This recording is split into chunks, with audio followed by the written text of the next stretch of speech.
Ow!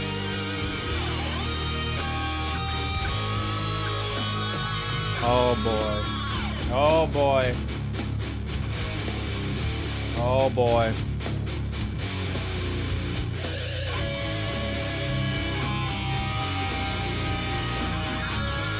Ladies and gentlemen.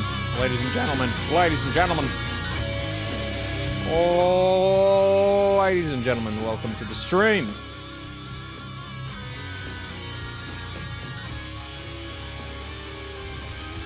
You ready to play a brutally hard Mario level?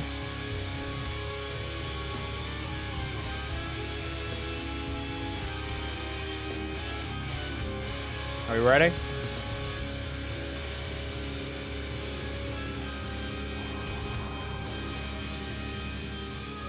It's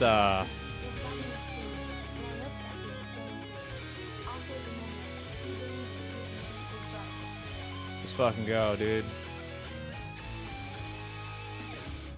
Alright, I got some Coca-Cola. I got the big spooky music. I'm ready. We're gonna do this. Let's give you a little bit of a refresher on what this level actually is.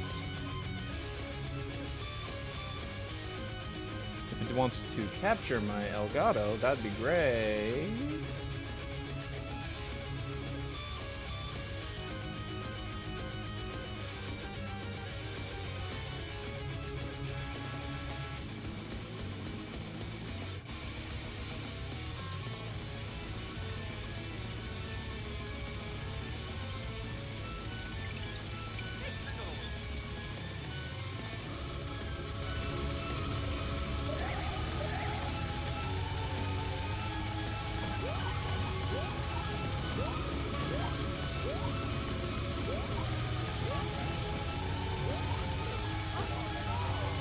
A little bit of a warm-up. Let's do a little bit of a warm-up.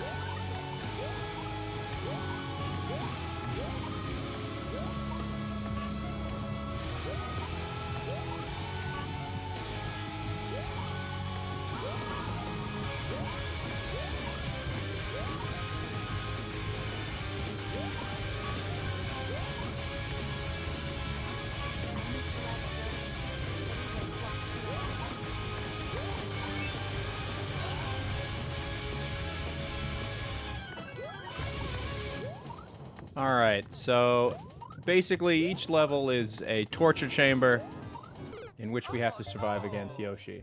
So far, the furthest we've gotten has been to the 4th room, I think. It's pretty meaty. I'm pretty sure we can do it. I say we just go for it. I say we just jump right into it. We just hit upload. I think now's the time. Now's the time. What's the death count? Does anybody remember? Where did we last leave off? 103? Do we know that for a fact? Can anybody confirm? Autumn Rexwell, thank you very much. Okay. Okay, Risk Red, thank you very much. Fuji Jam, thank you. Pasty Bums and Thaddeus McCoy, thank you very much, guys. So it looks like a lot of people are saying around 100. Around 100? We could start over from 0, but you know, I don't know where we left off. We've been 74 deaths. People are saying. Okay, 74 deaths. You know what? I'm going to listen to the End Slayer. End Slayer keeps pretty good track. So 74 sounds correct. All right. The entrance is a water bottle. Huh. Yeah, it is. I didn't notice that. It is a water bottle. All right. It is, you've been recognized by Senpai. Dude, I know who you are. Alright. Giwi's been really getting into Among Us, by the way. She's literally been getting every single friend she knows to play with her. She's incredibly addicted, even to the point that she's going online and into public lobbies, and I'll let her tell you about the strategies she's using. They're really fucking funny.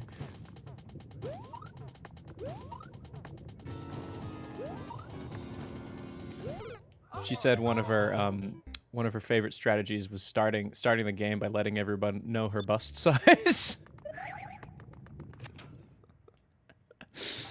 Which I thought was I thought was pretty fucking funny, and nobody killed her because of it. Oh.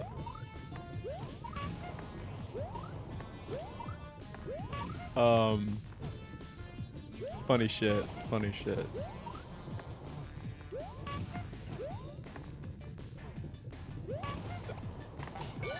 All right, here we go. And I was like, I'm sorry, babe. I don't think that's gonna work with my group of friends. Maybe with randos in public lobbies, but I don't think that's gonna work in a group of streamers. Maybe. God, I hope not. Okay, right here. Luckily, there's no RNG in these puzzles. Okay, right here, and then up, and then down, and then up. Got it. Got it. Beautiful. Alright, I still... Oh, this bit is a fucking nightmare. Although, I did a really good job of recreating the Undetail style puzzles. I was actually wondering if this one was even gonna be possible. Fuck! Oh, God, that's so narrow. That's so fucking narrow. So guys just tell their dick size when they start? Well, it is a game about lying, guys.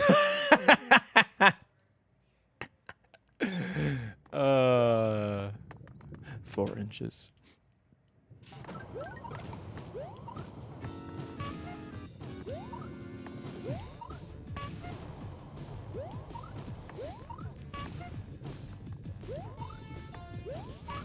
All right. Blue is 4 centimeters looking sus.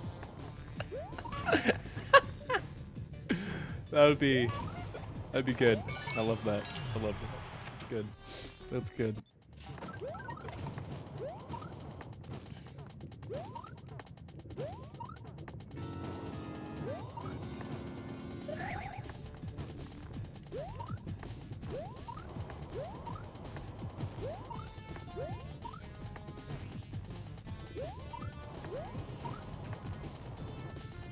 I just need to get better at the, I need to get better at this, this next room.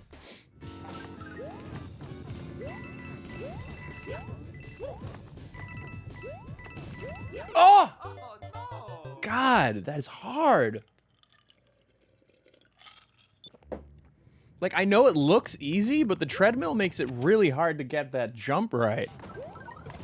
Like, honestly, I need to practice it. Because I built it, and I was like, yeah, alright, that's good. But I think I need to put some time into it.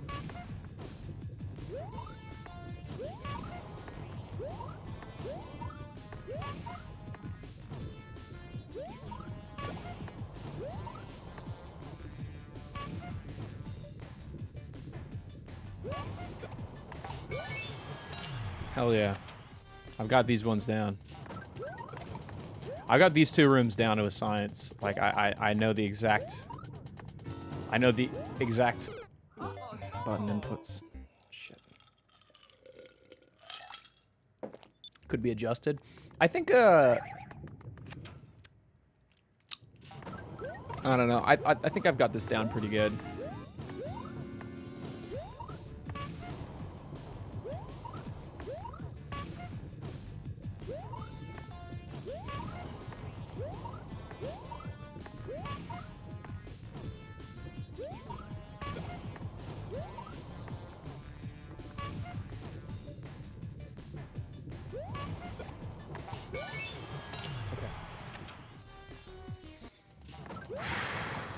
I have faith that I can do this.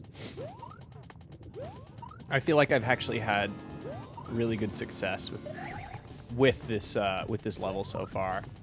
Can I do it today? We'll see. I'm not really sure, to be honest. I hope so. I'm feeling pretty confident right now. Fuck! Oh, just a little bit to the right.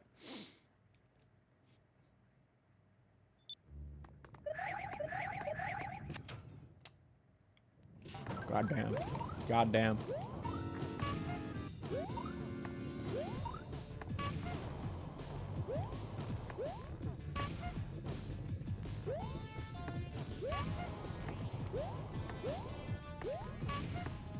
I mean, if we beat this early, which, God, I hope we do, I'll do some Among Us games.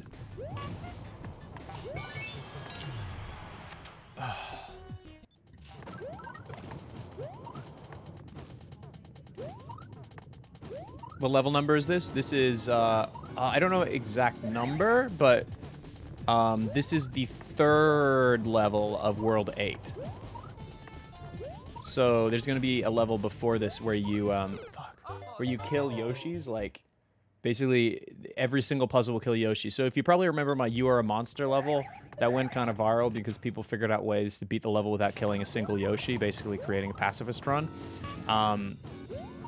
I made a sequel to it early, Mario Maker 2, but it was pretty, like, in my opinion, if I look at it now, I'm like, I could probably do something a lot better than that now. Like, the levels that the puzzles I could build now are so much more complicated because, you know, after like over 1,000, maybe close to 2,000 hours making Mario levels now, just on Mario Maker 2, and that's just making, not playing.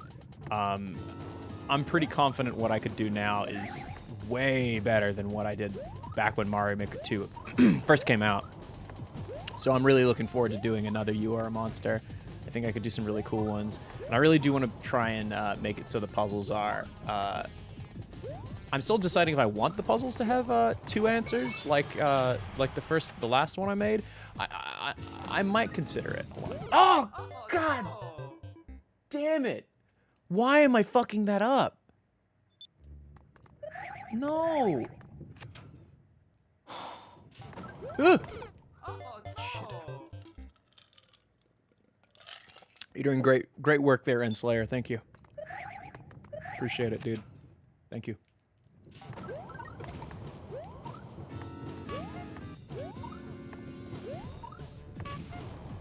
You've become the keeper of pain. I like it.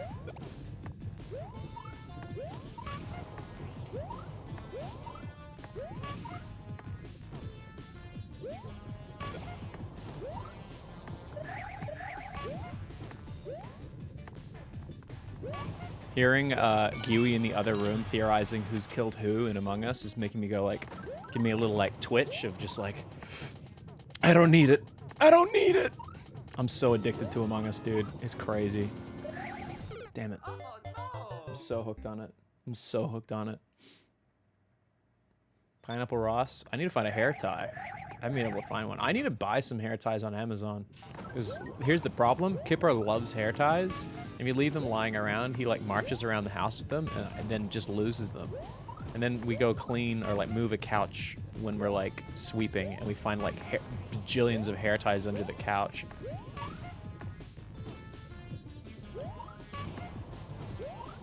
Blood for the blood god? A little bit.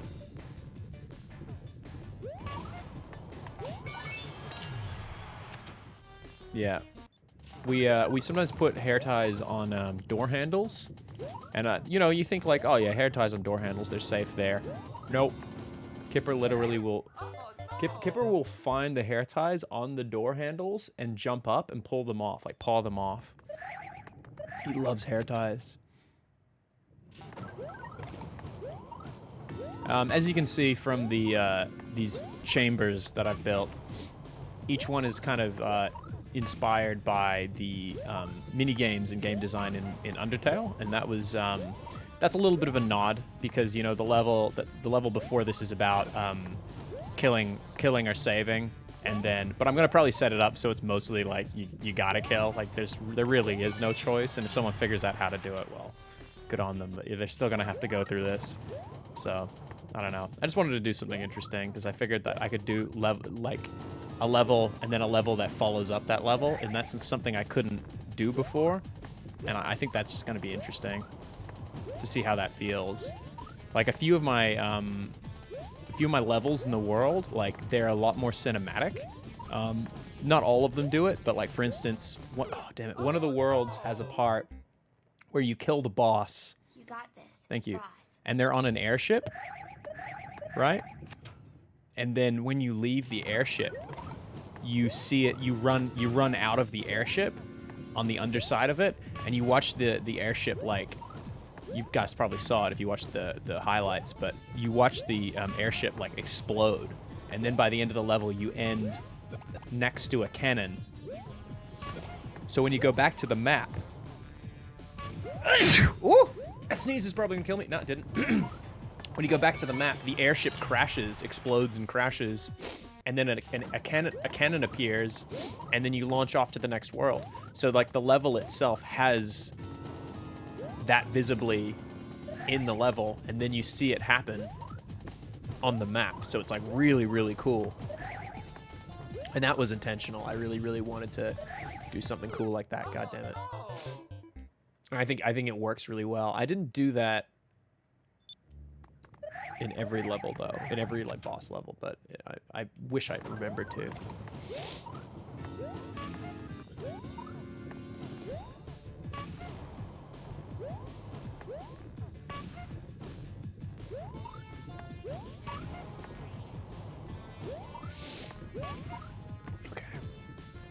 If I can just get past that third room, I'm pretty confident I can do the rest. It's just, I think the fourth room? Fourth room's pretty tough. Fourth room's pretty tough. After that, I think I can brute force it. I really do think I can brute force it.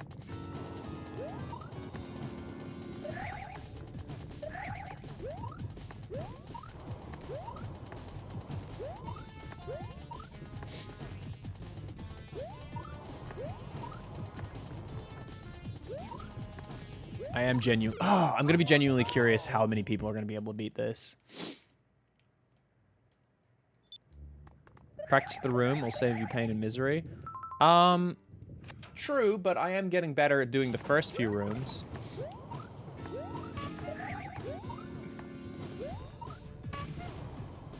But yeah, we might do that. I'm gonna get a few more tries in. And see, and then just maybe load up that room and then just do a few practice rounds of it until I can beat it pretty consistently. Generally what I'll do is I'll load it up and then I'll see if I can beat it 5 times in a row without dying. If I can do that, then I've probably got the muscle memory down to pull it off. So I think that's probably something that we're gonna have to consider doing. Wall jump in there. I tried that, but wall jumping can really spring your jump a little bit too much and the cracks are too narrow. It makes more sense to jump next to it. Wall jumping in here is not a great idea because you can lose your footing, and there's a lot of places to to die, as you can see. Like you kind of have to know when the flame is going to activate.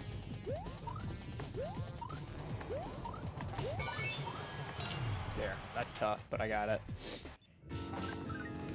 Fuck! Why do I jump there? Just run forward. Just run forward. Okay, you know what? You're right. You're right. You're right. You're right. You're 100% right. I'm gonna do a test. I'm gonna do a test. We're gonna do a little practice in that room. We're gonna get it back. We're gonna get it back. We're gonna get it down. Trust me. This done. This is done. This is not even hard. You run right. You do a little jump. You do a little jump. You do a big jump. Okay. Do a little jump. Just hit this wall here.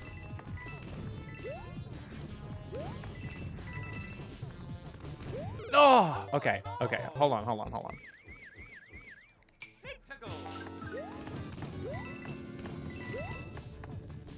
Big jump. Okay, hold this corner. I feel like I lose momentum there. I can do tiny jumps. When it comes down. Just watch the zigzag, see? Tiny jumps. Big jump for that one. All right. Tiny jump. Tiny jump. Run. Tiny jump. Tiny jump. Big jump. That one I don't even need to jump. Tiny jump. Tiny jump. Tiny jump.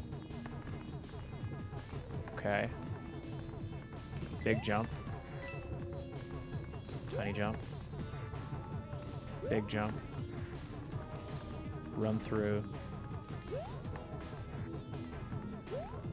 Okay, I've got it. So what I need to do is I need to start back here. And when I drop in, I'm gonna hit, just book it. Just fucking book it, right?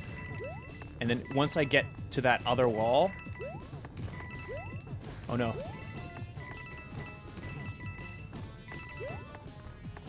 It's just gonna be a matter of catching things on their lowest point. This one there, I have to do a big jump.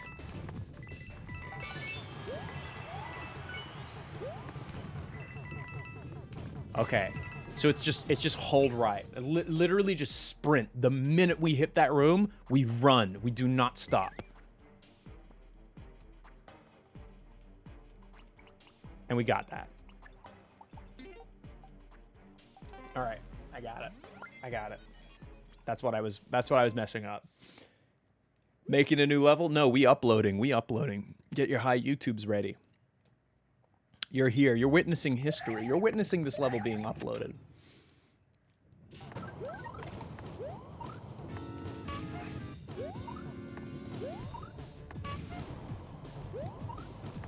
Fuck! Oh, God damn it.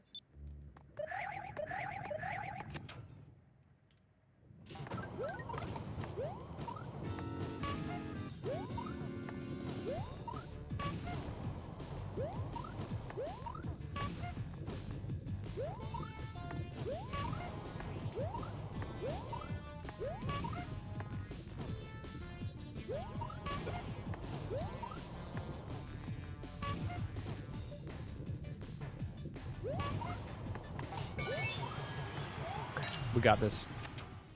Hi, Twitch. First stream I've caught. Welcome. Welcome. I hope you're having a fun time so far. These are miserable for me.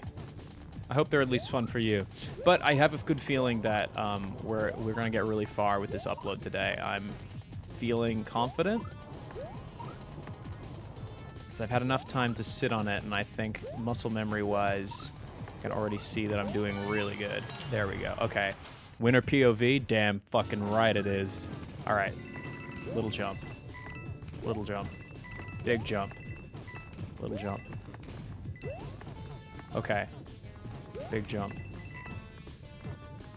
Run. That's a big jump. All right. That's a little jump. That's a big boy jump. That's a run. That's a little jump. All right, now we just mosey on back. Boom, there we go. This bit is hard. Checkpoints don't matter. We don't get to use them. We're going beast mode. Checkpoints won't even do anything for us. This one is where it gets really, really, really hard.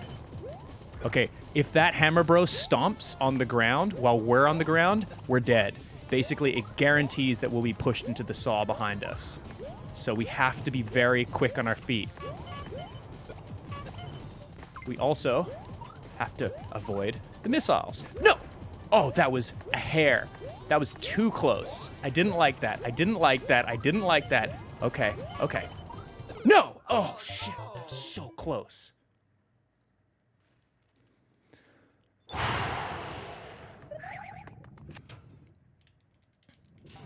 To be fair, this level is supposed to be easier than the Bowser fight and the boss rush.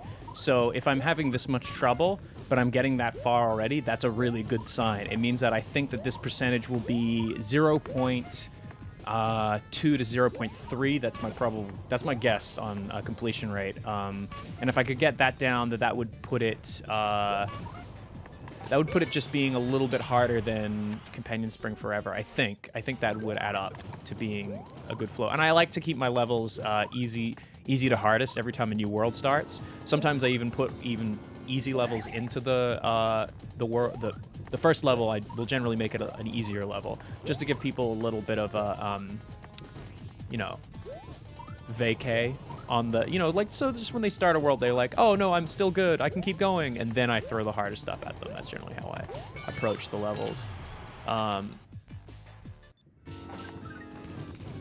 So, I mean, this is World 8, keep in mind. So yeah, Companion Spring Forever is apparently quite tough. I think it's actually the easiest one, but maybe that's because I'm just a little bit more experienced playing it because I built it. But I find that one to be the easiest one. I did off stream, I was playing some of my levels, and I beat that one first try, and I was like, oh, I guess this one's not really my hardest. It's winter POV time? It could be winter POV time. I hope it's winter POV time. I'm feeling like a winter I'm feeling like a winter. You know what? This is winter POV. This is winter fucking POV. Get ready. Get ready. Oh, fuck, that's too many missiles. No! Okay. Okay, if that shell can actually take out the cannons. The cannons! Fuck! I'm knocking on heaven's door, ladies and gentlemen. I am knocking on heaven's door. I am up there, St. Peter at the gate, and I'm just like, listen. Listen. I have 34 levels done. 34? Is that right, guys? 34? I think it's 34. 34? 34 of 40? Or is it 36? This is 36, I think, right? 36, we got 4 left in the... No, 35. This is 35, I think. Right? Because we have to do the one other level in the other... There's one other level for this world, and then after that one, we've got 4 more. So it's 35. Holy crap, we are so close. We are so fucking close to finishing. I know I said I'd do it. Still haven't done it. I gotta talk to other creators about joining in on the collab world, which I think is really important, because I feel like one of the big staples of making Mario Maker 2 levels has always been like, I love doing stuff with friends and with other creators. Like, you know, I feel weird asking people.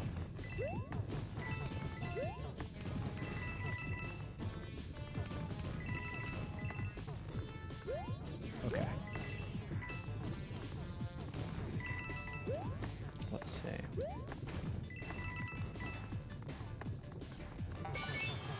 Oh my god, I had that room down so easy now. So easy. I'm gonna play Among Us after this. Yeah, I mean, if I beat this sooner than later, then yeah, I'll do Among Us. But if I'm a broken human being by the end of the night and I haven't been able to beat this,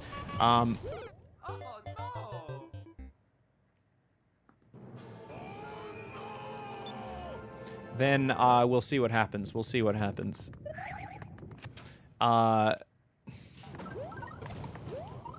a little frustrated already.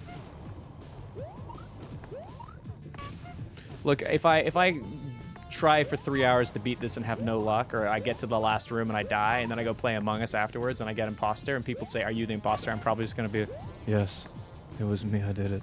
Like I won't have any energy left to lie. Gotta say, Among Us is one of those games that makes me sweat, like really sweat. Like no matter what I'm doing. Mario Maker 2, I actually get really sweaty pits when I do Mario Maker, and Noah can attest to that with all the footage he has of me with sweaty pits. Among Us, though, I get sweaty when I lie. Is that normal? Do human beings get sweaty when they lie? Is that a thing? Sweaty liars. Fuck. Oh, no. That is a thing? It's because of stress? Who are your candidates for the collab world? I don't really have any. Because I haven't asked anyone. I mean, Alpharad, I did a level with him. I'll probably do another level with him. But like, I don't know. I'd like to do more. I just need a... I mean, I really wanted to ask Trihex, but I just haven't gotten around to it.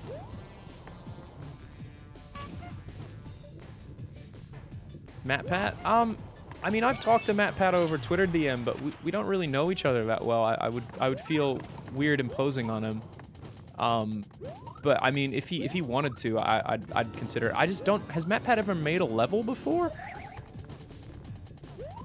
I know he's a fellow, so I imagine he'd probably have some pretty decent ideas. I don't know. Yeah, I wouldn't be against the idea. Vinny? I've seen Vinny try to make a level on stream.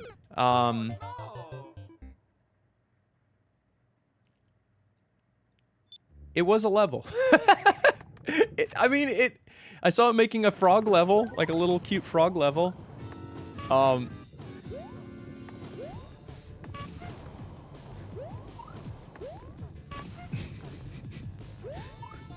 Gerard, yeah, I'd do a level with Gerard again. I mean, me and Gerard made Spin It to Win It. That was me and Gerard. Do you know Panga? I know of Panga, but I don't know them personally. See, I don't know people in the Mario Maker community. I follow them, but we've never had a conversation. So it's like, I feel weird reaching out to people that I don't know. Despug? You know what? I've played, like, Among Us with Despug. I've never seen any of his Mario Maker stuff.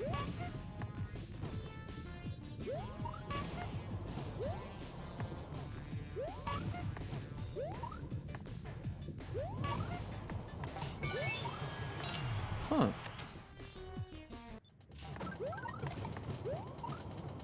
There's a lot of people. People are throwing a lot of suggestions at me, and I feel a lot of pressure to get it right.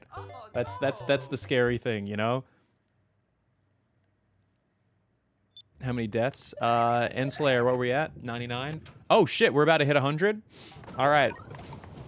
Let's just end it at 99. I'm done faking it. I'm done faking being bad at video games, you know? Just need to make it look, you know, intense. This is clearly I've been faking it this entire time.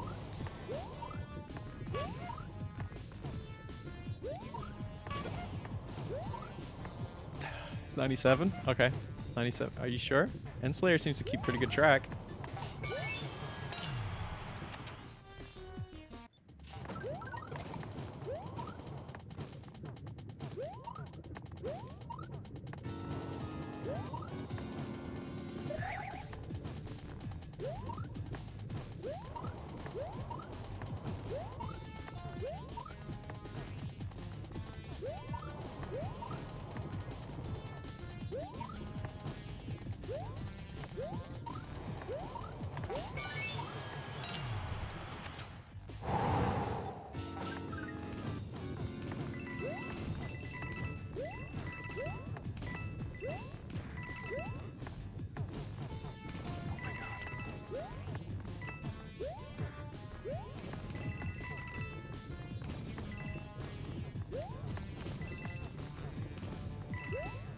Hold on to your butts, ladies and gentlemen. Hold on to your butts.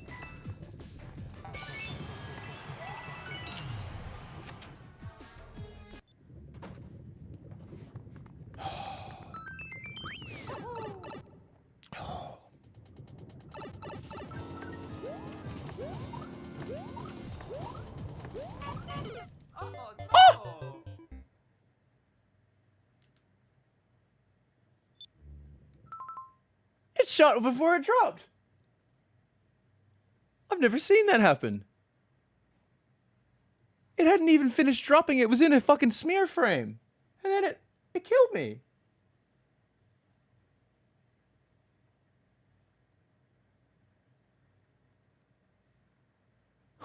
What? That's not fair. It's not fair.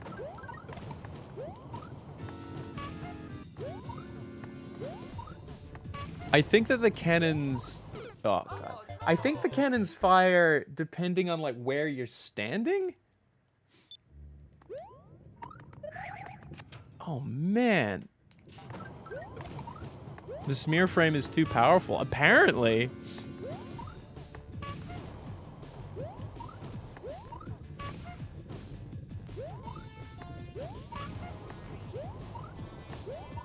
Jaywitz made a joke about your Mario Maker levels in his video yesterday. So you're basically legendary with this game. Let's be real. What did he say? I didn't see the video.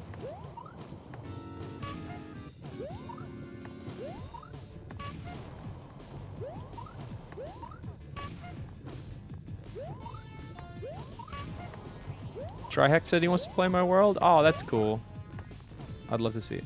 Chat link the vid. Mods have to link the vid. You can put it in the links section of our Discord. Discord link is below if you're not a member. Make sure to join. Collab on a level for Dan.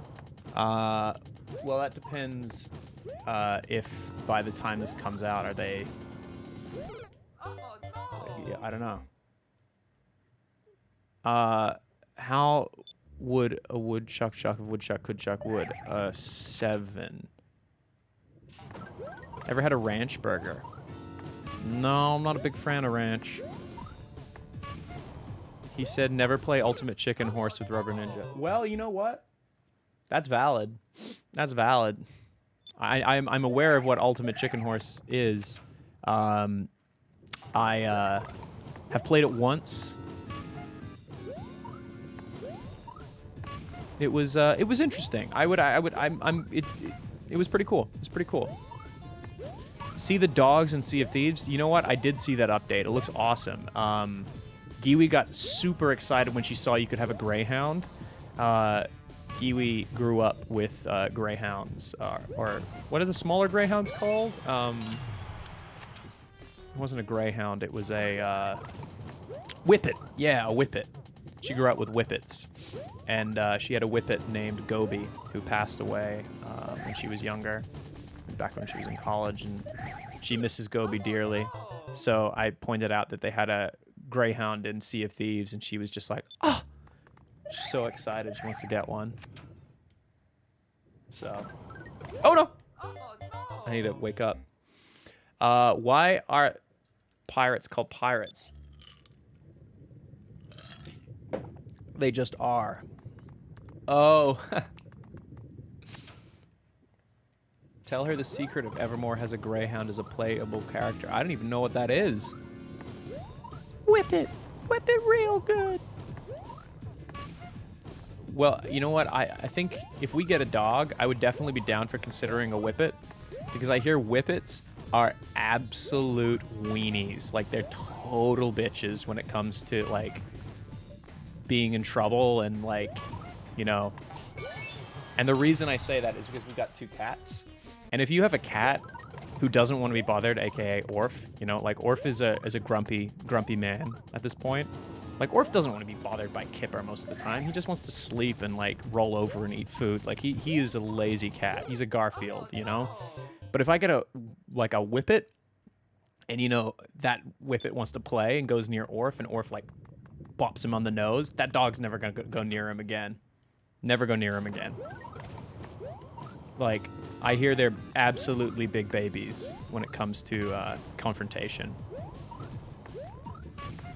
Italian greyhounds? Oh, I know what Italian greyhounds are. I mean, I love Italian greyhounds.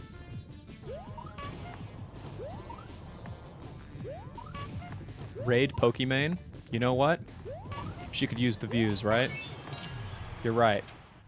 I'll just stop stream and raid Pokimane. Good idea. Orphan Odie. Odie? Dude, you're a whippet? It's amazing that you've learned to type. Remember to adopt? Oh, yeah, absolutely. I mean, if there's a way to adopt a dog that, like, a specific breed that we're looking for, then yeah, 100%. No question.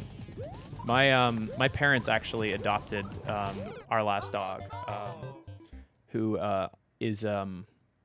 passed away this year. I'll miss her a lot. Her name was Bella. She was a Groodle, which is I think we call it Groodle in Australia, but apparently in the US you guys call them Golden Doodles because you hate them. We're referring to, of course, a Golden Retriever crossed with a standard Poodle. Bella was one of the most, I don't know, just like cognitively like aware dogs that I've ever had. Like, I've had dogs, like I've had golden retrievers who are big dopey idiots, and they're, you know, cute as a button. Love them to death, but Bella was something else, man. Like, this dog was like, it felt like just having a person around. It was weird. Like, she was just so lucid. Like, she would watch TV with us. She would sit at the dinner table. She would only go to bed with her her stuffed animal. Like, she needed her teddy bear before she went to bed. She had what was the other thing she did that was really weird? She would sit in the car like a person. It was really weird. There was something else she did that was really unusual. What was it? She would try to swim, like walk around in the water like a person. Like, she saw us walking through the water, and she would like wriggle and stand up while she walked through the water. She didn't want to walk through the water on all fours. So when she was in shallow water, she would try to stand up like a person. And it was really weird. Yeah, short of pissing in a toilet, she was just a very, like, unusual dog. And we adopted her because there was a family, like, we were looking at the breeder website because, you know, my mom really wanted one because, you know, we had family members, I believe, who might have had allergies and stuff, and these are hypoallergenic dogs, so, like, you know, good pick, honestly. So we were looking into it, and we found out that the breeder actually, some breeders, they do this thing where if one of the dogs that they had bred had to be given away due to circumstance or, you know, put up for adoption, then you could contact the breeder, and then they would do what they could to get that dog to a new family. And luckily, when we were looking, there was a dog that belonged to a family in Alice Springs, so in the middle of Australia, and they were going to be moving to, I believe, Sydney. I think they were moving to Sydney because the father of the family worked in the hotel industry, and that involved the family, like, I guess the situation was that they were going to be living nearby or in the hotel. Like, I don't understand particularly how that worked, but Bella couldn't come with them. The hotel wouldn't allow animals, so it put them in a difficult position that we had to, you know, they had to put the dog up for adoption, and she was only a year old. So when we got her, she was a year old, and she was, at first I was like a little confused about the dog. I was just like, oh, we're not getting, like, because up till then, I'll be honest, like, we'd had puppies from breeders. Like, we had golden retriever puppies. Like, that's just what my family did. So she was the first adopted dog I ever had. So it's just very weird that, like, one day you had like one dog, and then the next day you had a fully grown dog. It was a little unusual the first time it happened, but she, like, very, very quickly became a part of the family, and, like, you know, just adorable. Absolutely adorable. Miss her. I'm very, very, very glad that when my mom's first cancer diagnosis happened, I went back to Australia when I did, because that was the last time I got to see her. I got to see her about 7 months before she died. And when I met her, she was like, you know, she was still very energetic and still herself, but she was, she had a lot of, she was like very bony, you know? Like she felt like an old girl. It was weird, because, like, you know, as someone who moved from my where I grew up, my home country, to the United States, you kind of forget that, like, time keeps flowing. You know, like, time waits for nobody, and, like, when you come back, you know, like, I had been back to Australia and visited, but, like, for the most part, things never felt like they really changed. You know, like, I'd go back, it's like, oh, the council made a fucking ugly monument in the middle of Perth's CBD, or oh no, or I don't know, like they added some new stores around the Swan River. Like, it never really changed that much, But then you go back after a while, and like everybody's older, and like it's just weird. I don't know. I know this is no shit, right? But it is weird when you go back to where you grew up after moving away for like 10 years and or so, and then you see like how much everything's changed while you weren't there. I don't know. Just bizarre. Especially seeing your dog like that when you left was like an energetic dog being a fucking like skeleton. It's just very weird.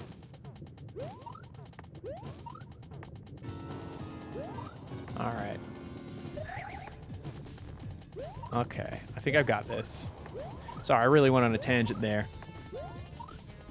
Anyway, once all this COVID nonsense is over, I'm definitely gonna head home and see my family. I really wanted to go back for my mom's birthday, but unfortunately, time did not permit. Time did not permit. And also, you know, in the middle of a pandemic, as you know. My mom is doing all right. Obviously, like, her cancer is not looking too hot right now, but the treatment has been going well, so it's really just prolonging it all. So it's kind of like, you know, it is what it is. But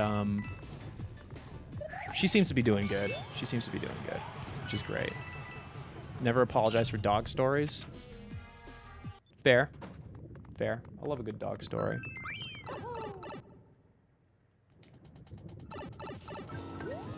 I had a flat-coated retriever. I don't know if any of you guys know what a flat coat is, but it's a black golden retriever, and they are so cute. And her name is Phoebe. She was actually my dog. I got her for my 10th birthday, believe it or not. Damn it. And she was great. She was such a good dog. She was just your goofy female golden retriever. She would like when you came home, she would cry and snuggle between your legs, and like such a good dog. She died a week after I moved to the U.S., and that was very hard. But she did this thing that I always remember. I thought it was so funny. She if we took her to the dog beach, because you know she's a retriever, it's in her nature. She would try to retrieve things. So she would see dudes out on the waves with boogie boards, whatever, right? And she would go into the water. Thank you very much. And she'd go in the water and then bite dudes' boogie boards and then try to tow these dudes back to like land. Like she was trying to save them. It's really weird. And of course, you know, luckily never upset anyone or like, hey, my board. But like, people would just laugh, being like trying to go out to catch a wave, and this black idiot, like this dog, just like comes and just grabs them and is just like, we're going back to the sand now. And then they just be like, well, whose dog is this? Sometimes she'd grab the you know the cord on the boogie boards. She would grab that in her mouth and tow them back to the people back to the sand, and I just thought it was so funny. She was such a dummy. Cute dog. I'll get a dog eventually. I think what's gonna happen is, like, honestly, at this rate, if streaming in the YouTube keeps going as well as it has been, I'm sure Giwi and I will rent a bigger house. And if we rent a bigger house, or maybe, you know, if I end up putting a deposit down on a house, that'd be nice. Then I'll get once I have a house with a big yard, then yeah, I'll get a dog for sure. Like, I'll absolutely get a dog. Right now, it doesn't feel right. Like, the rental we're in right now it's got a yard, but most of that yard is a pool. And and also there's a lot of animals around, like coyotes and stuff, and they have they have been, like, if you look in the neighborhood forums, there have been talks of like dogs getting eaten and cats getting eaten, and it's just very upsetting. There was apparently one of the strays in our neighborhood got eaten and killed by coyotes just the other week. Not one that we knew, and I don't know about Big Grapes Tony. I haven't seen him in a long time now, and I'm starting to get worried, but nobody has posted about him. So I'm hoping Tony is okay. And I know there's another dude in Burbank who feeds Tony, so I'm just hoping that maybe they finally took them in. And there was another vet tech who Tony also came by. We got in contact with them, and they said that I haven't talked to them recently, but they said that Tony is, if you don't know who Tony is, Big Grapes Tony is a large testicled stray cat in our neighborhood that I feed. And Tony is, yeah, just haven't seen him in a while. But there was a vet tech that lived in our neighborhood, and she said that she went once restrictions were lifted, early pandemic, that she would bring Tony to work with her and get him neutered and get his shots and stuff. So I'm hoping that's what happened, and Tony maybe got adopted. I don't know what happened to him. Every time I hear a noise outside, I get like Tony, but like, no. Remove the grapes. Yeah, I will try to find out if I can, but yeah. I don't want to upset you guys, but I wouldn't be surprised if something happened to him, because whenever Kiwi and I go out, because the safest time for us to go for walks is like 3 a.m. because nobody in our neighborhood wears masks. Like, we have a very irresponsible neighborhood. So we generally go for really late night walks, and every single night I go for a walk, I see a pack of coyotes. Every night. Every single night I do it. I see wildlife, I see bobcats, I see coyotes, I see any means of animal that would tear a cat to shreds. And the one night that Kipper got out due to a mistake, due to a door not closing properly, and Kipper was so scared once we found him. He was shaking. And I showed you pictures of that, but we tried to bring Kipper out to a couch, an outdoor couch that Giwi's mom bought as a gift for us and put it in our backyard. And we tried to bring him out, just holding him, bringing him out to the couch, and he flipped out. Kipper was like kicking and scratching to get away. Like, he did not want to be outside. Kipper's terrified of outside now, so we think that he definitely saw something and hid when he got out. So, which is probably good. I'd much rather have an indoor cat who's afraid of outside, to be honest. Less to worry about, especially when outside is not great, you know. Okay, great. Here we go. Please keep your cats inside. Well, yeah, definitely. I don't let my cats outside. There's too much native wildlife that can be killed or maimed by cats.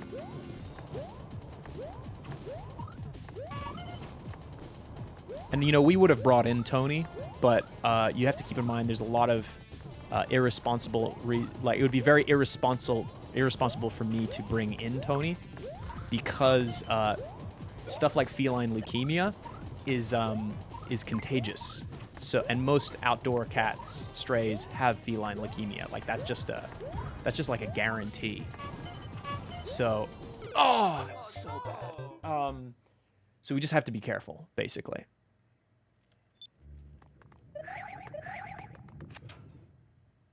I had no idea he got outside, Kipper.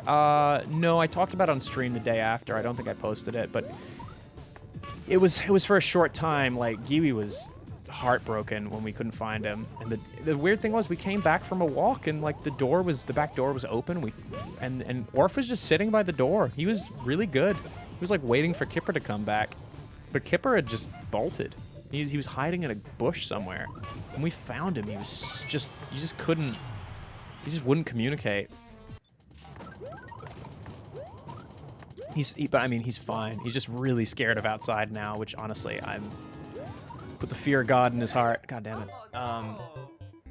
Yeah, I'm glad he's okay too. Glad you found him at least. Yeah, for real.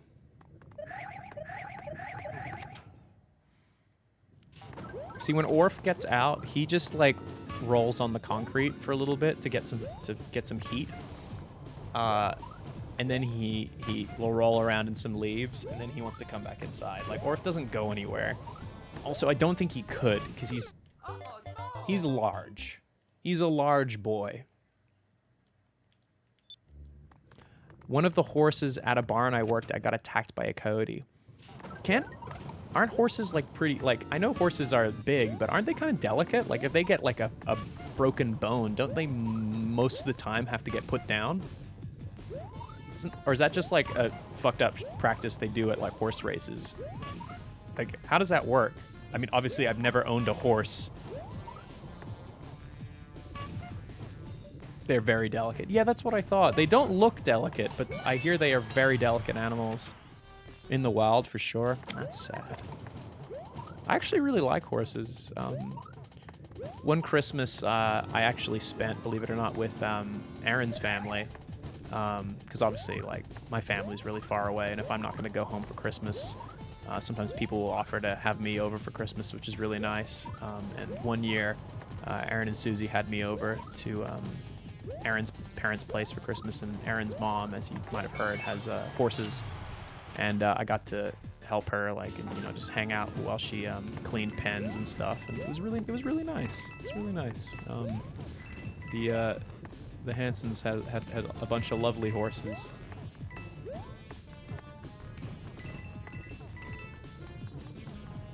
They go into shock easily. That I know. Yeah, never stand behind a horse. Isn't that the rule?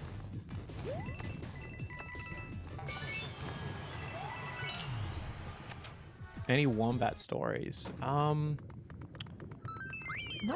really. I mean, I've held a wombat before, if that's what you mean. We had there's an animal sanctuary in Perth that I took Giwi to when we were visiting my mom. And they had a line to hold a wombat, and I just lined up and did it. And then the girl that was managing the wombats, I just said to her, I was like, I hear wombats have square-shaped shit. Is that true? And she's like, I don't know. I was like, oh, okay. And then I left. She wasn't very nice. She just kind of looked at me like, you're an idiot. And I was like, all right, well, someone doesn't research their animals. I don't know. They do have square-shaped poo. I was just asking if maybe they had any. I wanted to see what it looked like. Oh shit, we made it. Talking about wombats worked. Okay, this bit I gotta pay absolute attention. This is like full-on Undertale puzzle.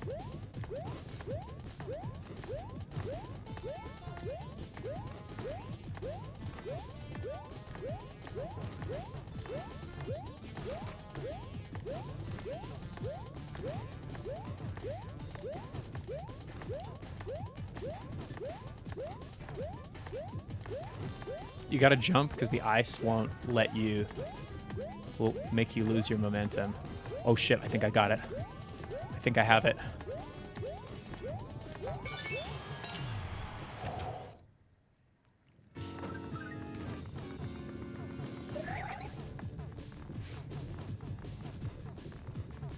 I'm so nervous.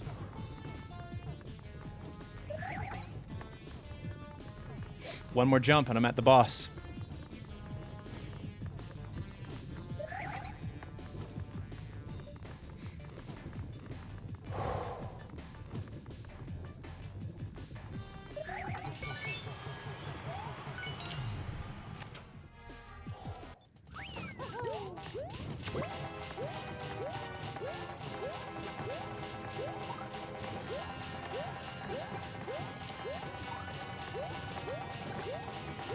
Oh!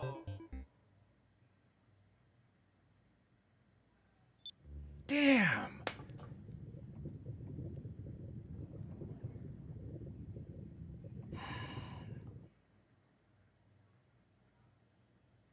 Good run though, right? Good run.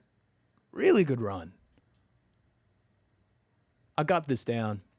I definitely have we can do this today. Easy.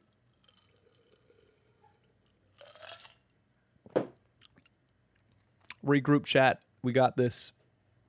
We got this. Don't you worry. Don't you worry. Don't you worry. We got this. I'm telling you.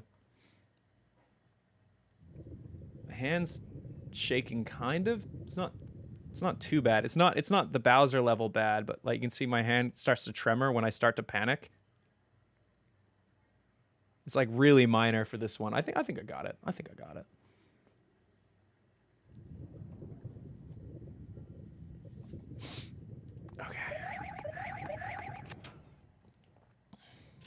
Talk about wombats and you'll get it. True. There I go again. There I go again. That's hanging around Alpha Rad too much. True.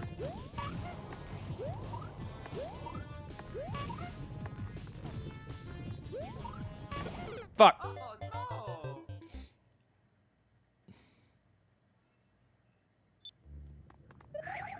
Have you seen a wolf? They're very large. I think I've seen a wolf at the zoo, but I don't think I've seen a wolf in person. I've seen coyotes everywhere, but...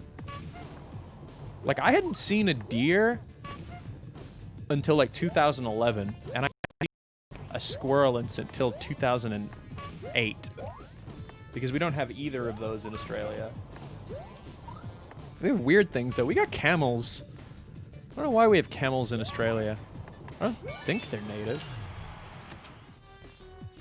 Wombats are really cool. I love wombats. Give me more wombats.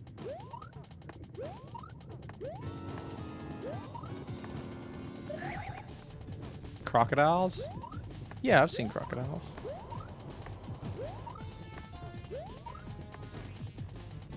But not like... Oh, actually, you know what? I did see a wild crocodile once. I was at a, I went on a family holiday to a oyster farm or something, and they had a crocodile that lived in a lake or something nearby.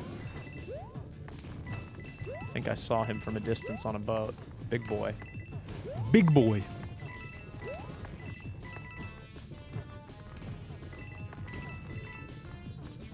Snakes? Oh yeah, I've seen snakes. I do not like snakes. Danger noodles. I realize that people love snakes and they make great pets, but coming from a country where 11 of the world's deadliest snakes all live in one location, you are kind of trained that, like, snake bad. Snake very bad. Like, you know that, I've talked about this before, but you know, what was the Peppa Pig or whatever? You know who I'm talking about? Peppa Pig? The like, and the dad and the pink pig. So, like, Peppa Pig, right? There's an episode where Peppa Pig finds a spider, and she's like, "Oh, spider, spider, kill it, kill it." And the dad's like, "Now, Peppa. The spider's more afraid of you than it is of you than you are of it." Oh, shit. Oh, no. They took that episode off the air in Australia because that's such shit advice to a child who lives in Australia. Like, it's actually terrible advice. Like, you cannot teach a child in Australia that a spider is more afraid of you than you are of it, because it's a fucking lie. It's not true. That thing will fucking bite you, dude. Like, they actually took it off the air. They're like, nope, this episode is not allowed to air in Australia. And they did. It was taken off the air. Like, out of all the countries where you can air that episode, I think it's pretty fair to say that that episode of Peppa Pig should not air in Australia. That's like being like, I don't know. No, not at all. There's like so many deadly spiders in Australia. Kill a child.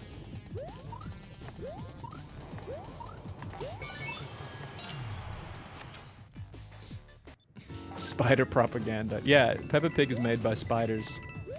Paid for by spiders.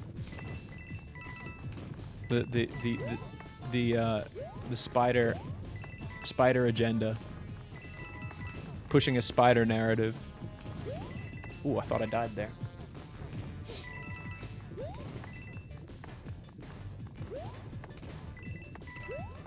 Hey, look at that, look at that, look at that. Give up.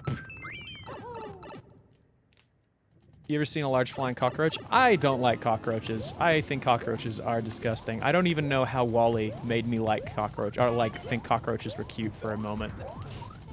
WALL-E's like one of my favorite animated films. I love that shit. I love WALL-E. I love WALL-E. So friendly. What a good robot.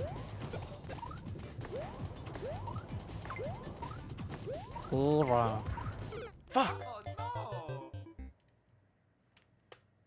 Any kangaroo stories? Yeah. I mean, I was in a car driving through the country, and my friend wasn't paying attention. My friend Matt, and we almost hit a giant male red kangaroo, and we swerved and like nearly went off into a ditch, trying not to hit it, because if you hit a kangaroo, it will total your car. That's about the whole story. Like, I mean, that, and that's not totally true. I used to live in this place in Perth called Laming, and Laming had a golf course nearby, and on the golf course they had kangaroos, and the kangaroos would constantly they would get out onto the road. They'd leave the golf course and then walk out on the road. They do it all the time. And normally we would drive really slow down that road, because we went down that road a lot, because the video library, as we called it. I don't know if that's a West Coast thing in Australia, but we don't refer to it as the video store or the video rental store. We referred to the Blockbuster as the video library, because it was a place that you went and took out, videos like a library and returned them. So I guess it makes sense to call it that. So we'd always go to the video library, and on the way there we'd have to go slow because there's kangaroos on the road all the time. Forgot about that. Yeah, I lived in Leeming for like the first chunk of my life. Oh, I'm dead. I made a miss jump. Brisbane rep. Hey, Brisbane rep. Hey, I went to Brisbane a few times. I like Brisbane. I thought I went to what the fuck is the theme park you guys have? Brisbane. What's it called? The theme park. Theme park in Brisbane. What's it called? The one that had like Dream World. Thank you, Dream World. I went to the set. I went outside the set of Big Brother. That dates when I went. I don't think, does Big Brother even still air? I know it still goes on in Germany. I don't think it goes on in Australia anymore.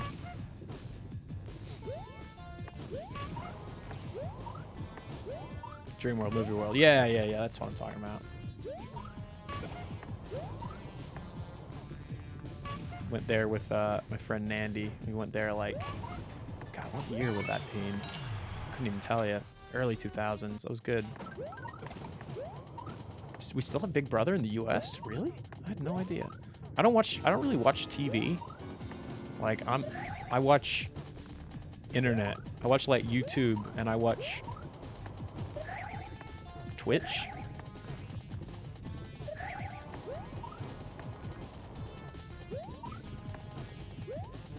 Damn it.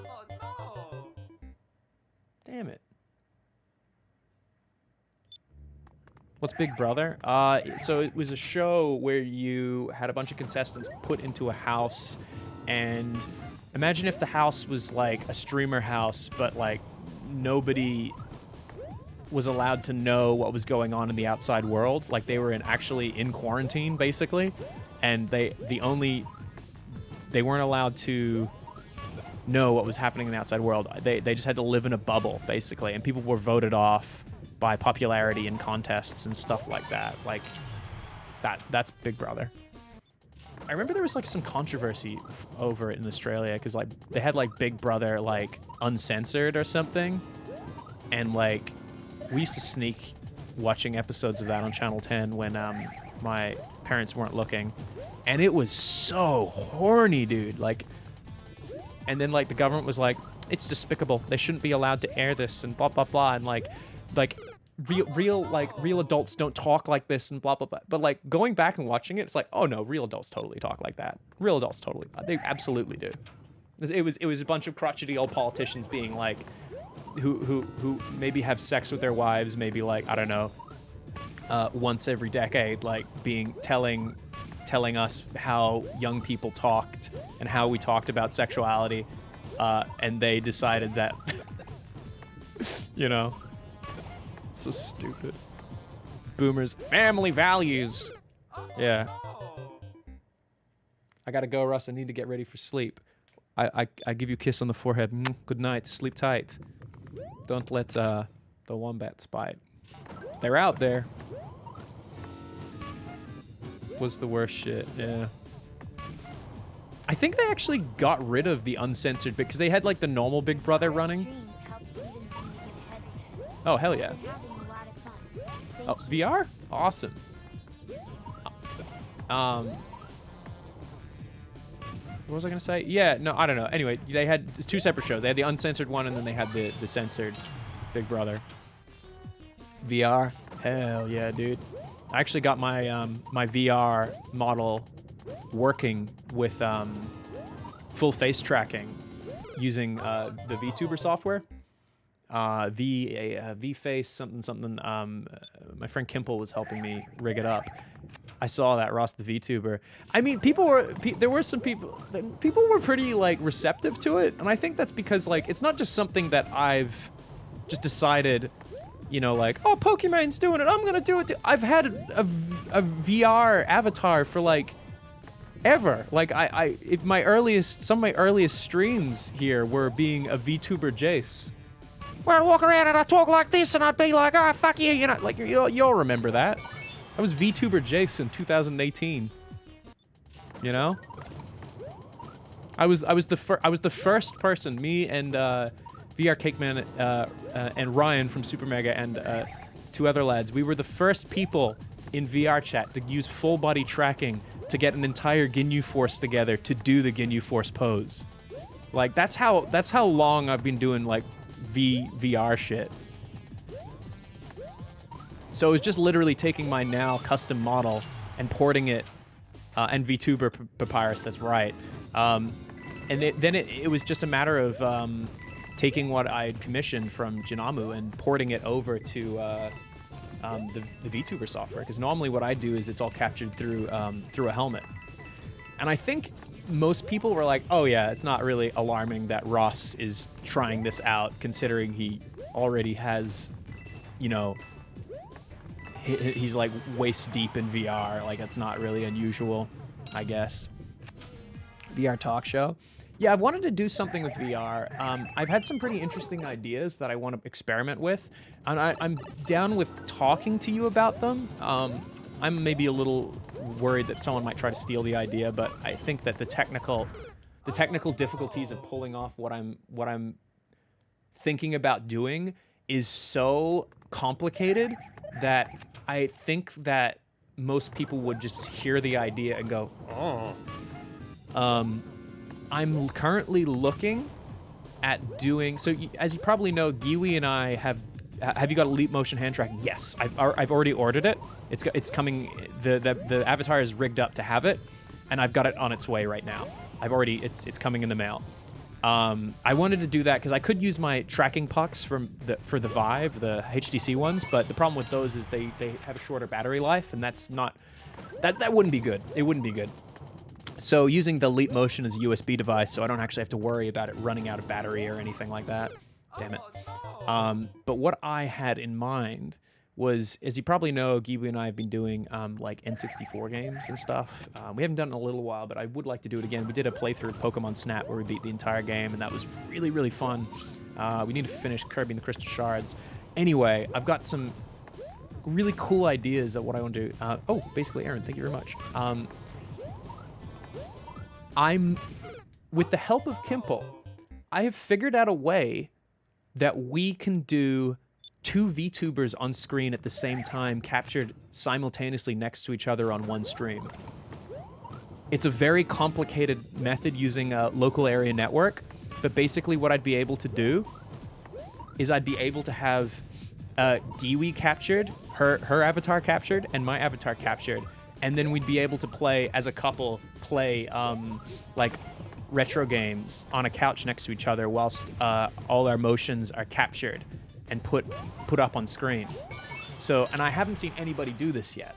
I looked into it, and like I know I've seen there's like collab streams with two VTubers, but like no one who's actually tried to do a couple, like an actual couple, doing a VTuber stream and it rigged up so that like if I wanted to nudge Giwi and do something, it would actually capture it. Like full on, it would capture it, everything. So I'm gonna like experiment with the idea The closest I've seen to that is Jack's Films Clone Podcast. Yeah.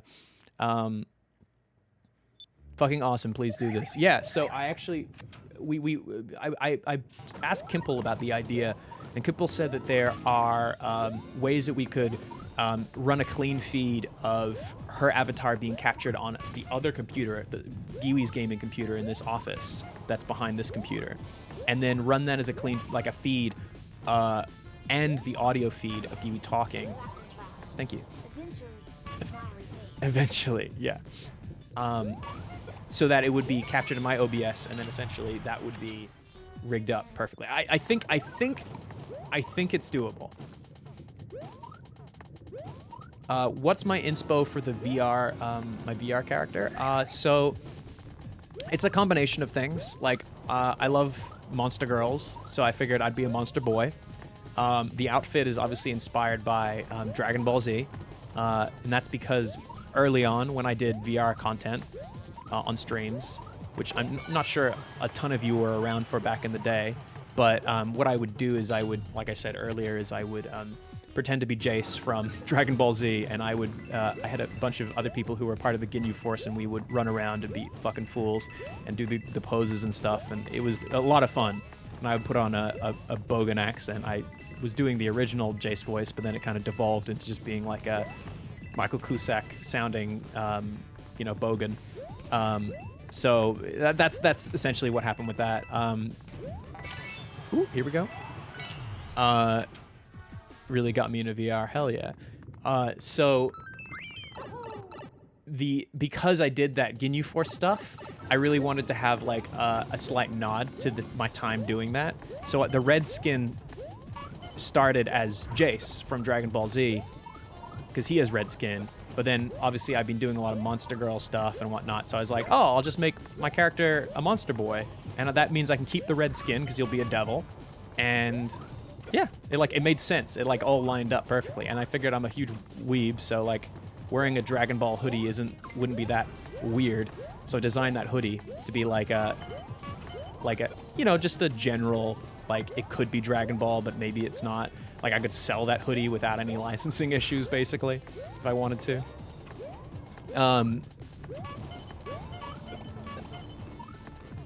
Ooh, this is going good. Beautiful. Gorgeous. Sorry, I'm gonna concentrate right now, guys. But yeah, that's the influence, in case you were wondering. My older VR streams back from 2018 just kind of bled. They bled together. All right, here we go.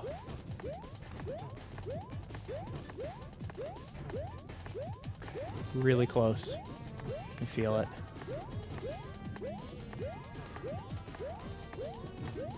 Okay. This is it. This is it. Phone, don't buzz at me right now. Don't buzz at me right now. I don't have time for that. Okay. Oh! No!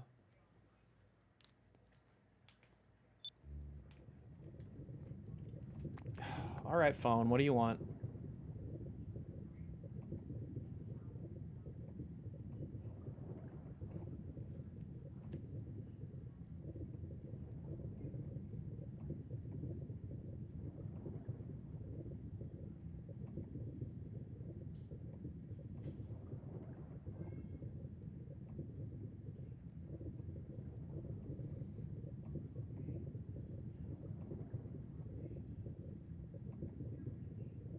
Oh my god. Oh my god. Oh my fucking god.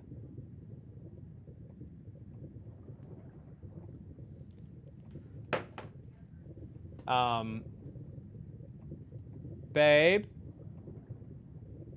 She's on the phone with her mom right now, I think.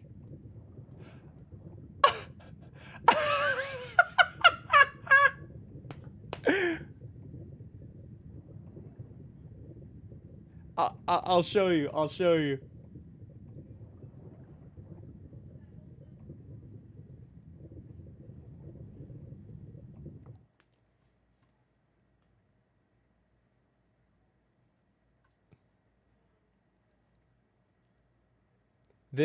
My mods just warned me and said, Giwi's account might have been hacked. It's posting this on the Discord. This is in the selfies channel of the Rubber Ninja Discord right now. Giwi's account. Giwi's in the other room right now. Kipper is sleeping on her keyboard. So people were worried that she was hacked. This is what happens when Kipper sleeps on her laptop because it's warm. So he sleeps on it and does this shit. It's like literally like it says. Oh, I gotta go tell her. One sec. Hey, babe. Babe. So I got contacted midstream. People asking if your account got hacked. Yeah, I know. It's on the selfies channel of the Rubber Ninja Discord. Oh shit, sorry. You might want to look. He's typed like a bajillion things onto the selfies channel. He sent a ton of shit.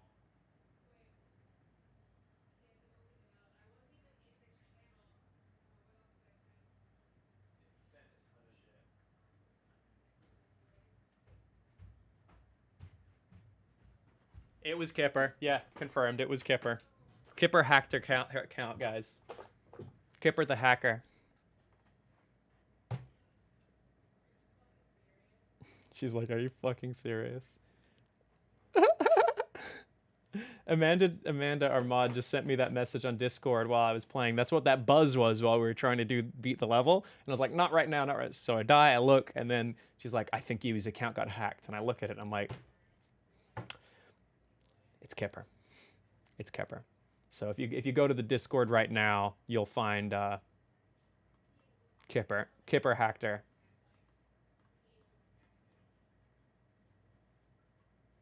Oh my god, he sent so many messages. What the fuck? That cat, I swear to god.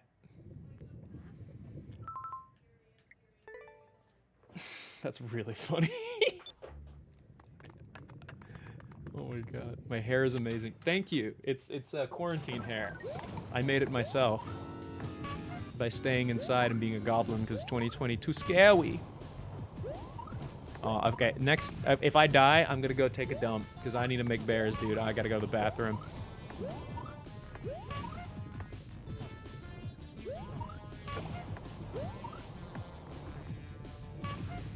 Q Kipper.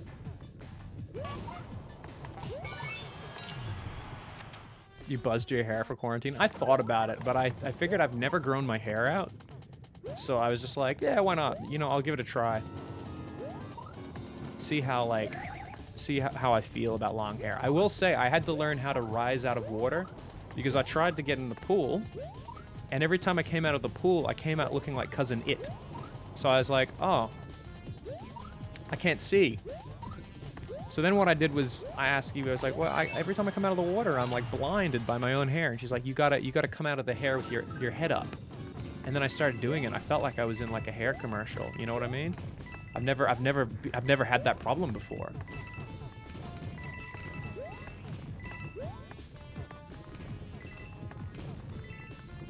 You adore long hair, Ross? Yeah, thank you. I mean, I don't know if it's forever, to be honest. I do miss having short hair, but I don't mind it. Man, I really need to go to the bathroom. Maybe my maybe it's gonna help me through. We'll see. It looks good on you. Thank you. Thank you. Very nice of you to say to me. Okay, shoot.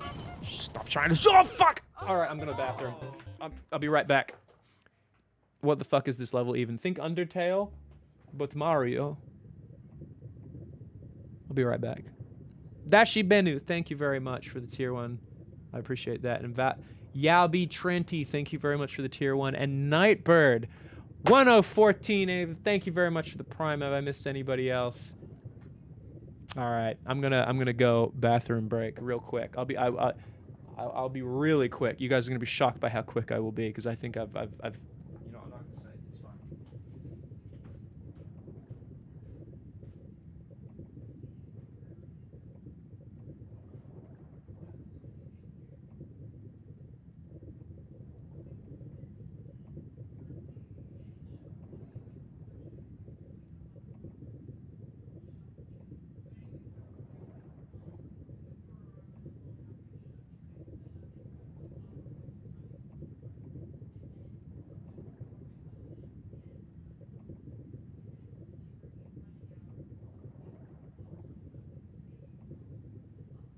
Apparently this is a button I can press.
All right, I'm back. Hello.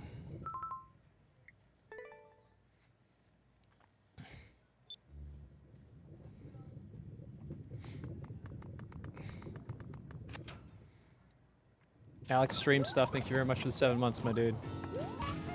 Appreciate that. Thank you. And all right, Angela, thank you very much for the 100 biddies. I appreciate that.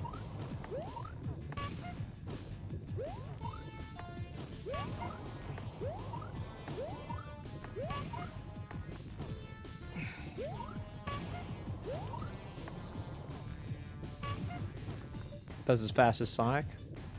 That's what happens when you eat Sonics, you know? Did you wash your hands? Yes, of course I wash my hands. We're in the middle of a pandemic. Think I'm gonna contribute to that with poo-poo hands? You crazy. Chili dogs, yeah! Fuck! Oh no!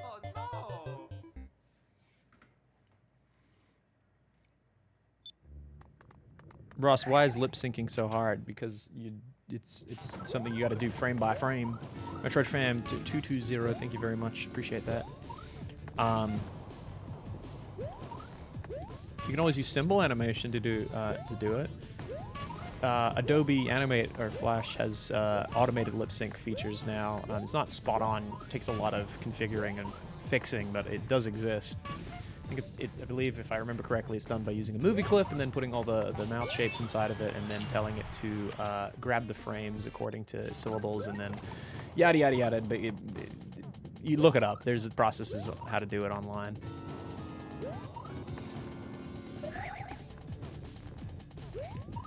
It looks a lot better if you hand draw it, of course. I'm just saying that if you aren't enjoying it or you don't think it's worth your time, then there's always workarounds.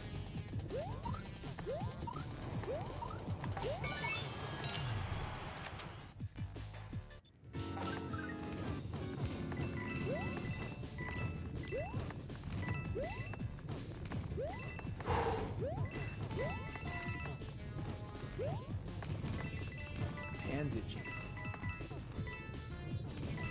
Oh. Oh no! I'm actually really impressed with this puzzle. I was like, wow, I actually made some kind of weird... I've never seen a puzzle like that. I don't know, it looks weird. It looks like some goofy factory. Flappy Bird? Yeah, apparently.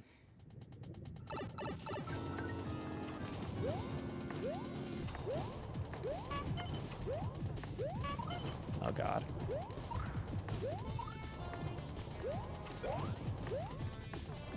Okay, after this puzzle, I'm gonna pause for a second. Oh my god. That was like perfect. No! Oh! Oh! God! Damn it. Okay, I got an itchy hand.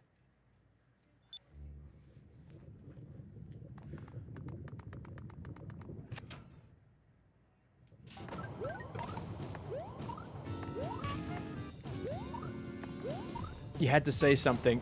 Yeah, true.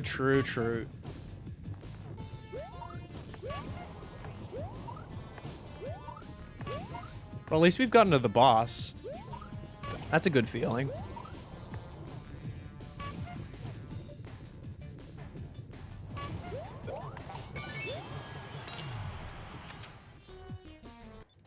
Am I jinxing myself? I definitely am.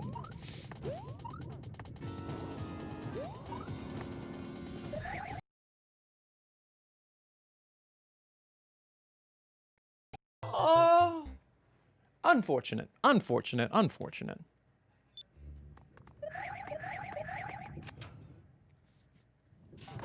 wasn't ready. Oh no! Hold on, this is itchy on my hand.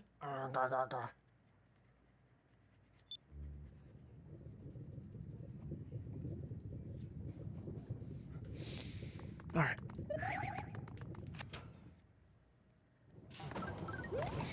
I'm probably gonna call this. I'm gonna come up with a level name that's like,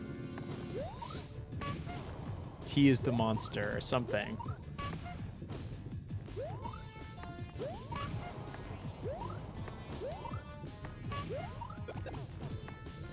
Become the monster. Monster something. Monster something monster. So you are a monster is the level before it, where you kill Yoshis. So this is.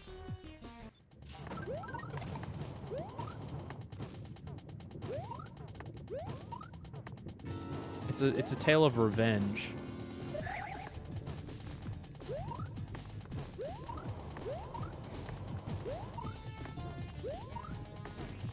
Tale of revenge. Fuck. Oh no!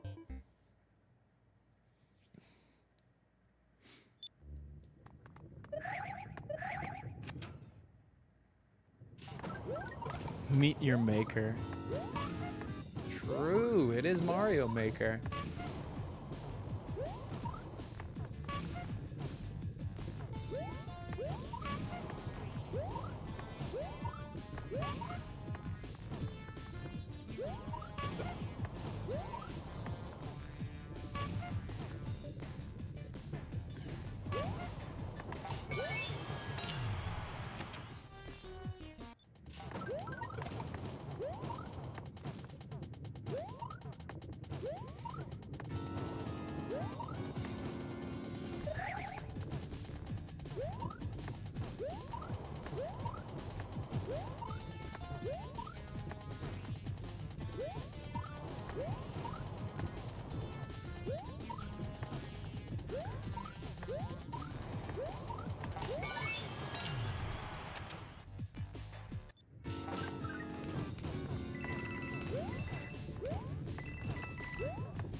Okay.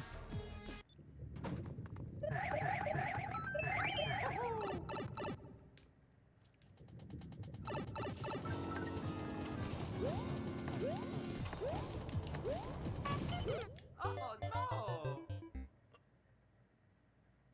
Oh, you can't do that.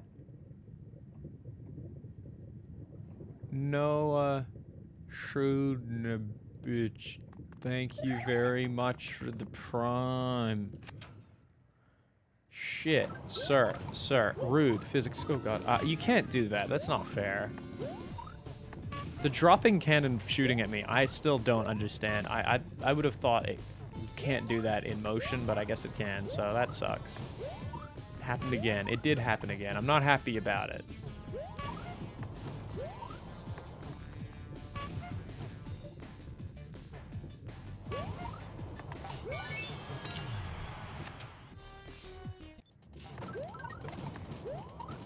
You've created a monster? That seems like more of a sentence than a...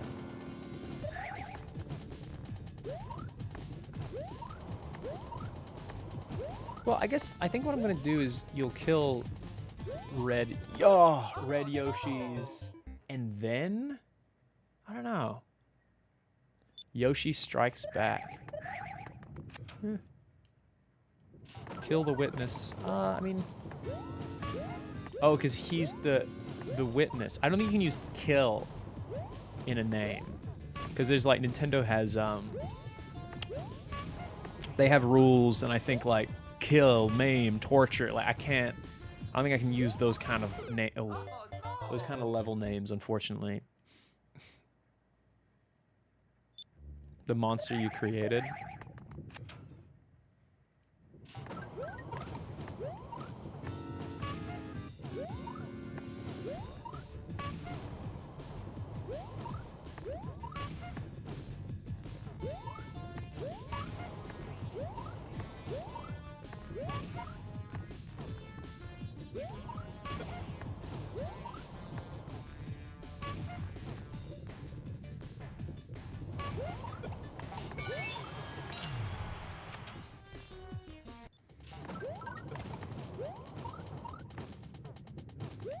Okay.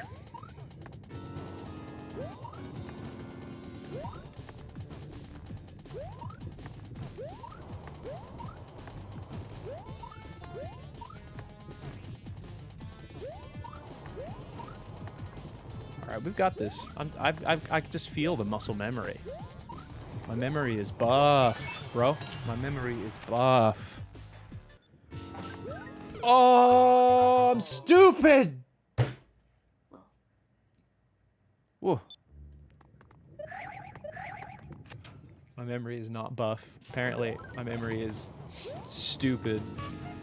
Red's Revenge.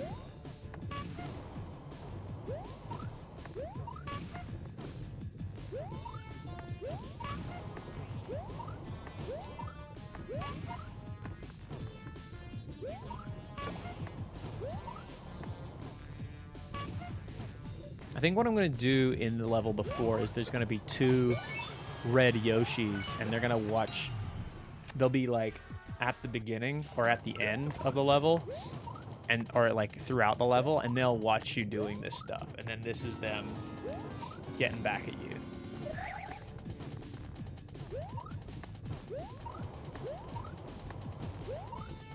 Honestly, this might end up being the first and second level, and then third would be Companion Spring. There's a possibility of that.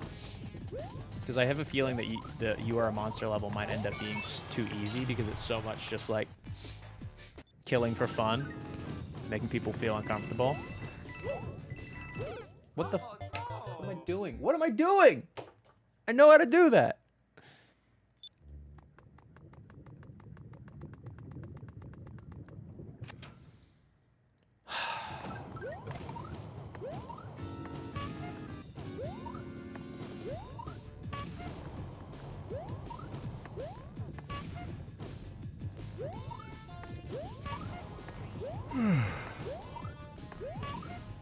I can beat this. I'm like actually pretty confident I can beat this.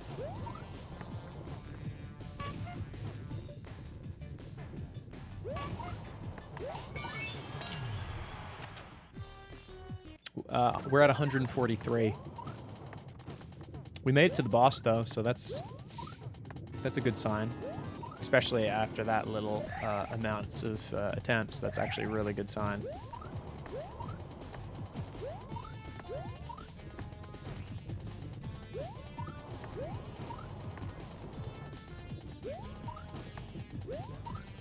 The level should be called Yoshi in Undertale, question mark, but Mario? Exclamation mark? I think that should be the level name.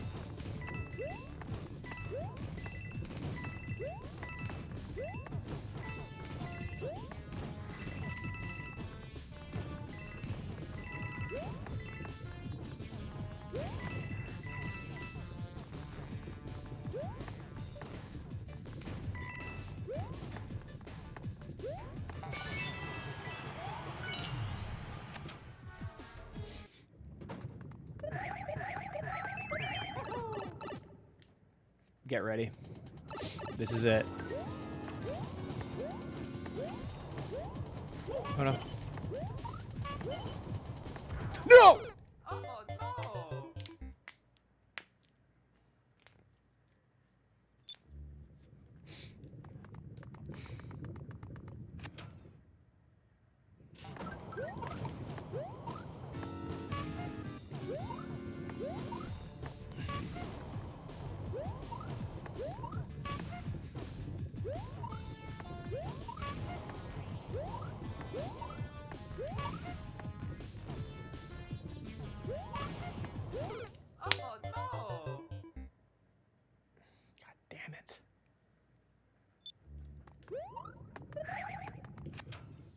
Mario's Monster.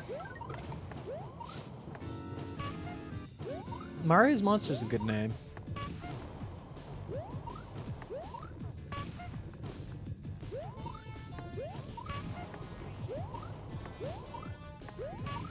Mario's Manufactured Monster.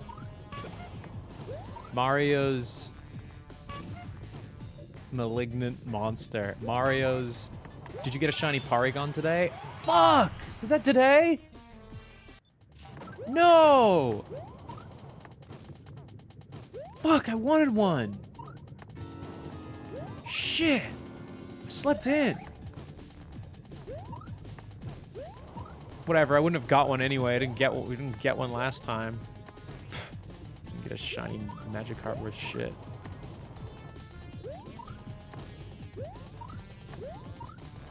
Oh no! I'll get one. I'll find one.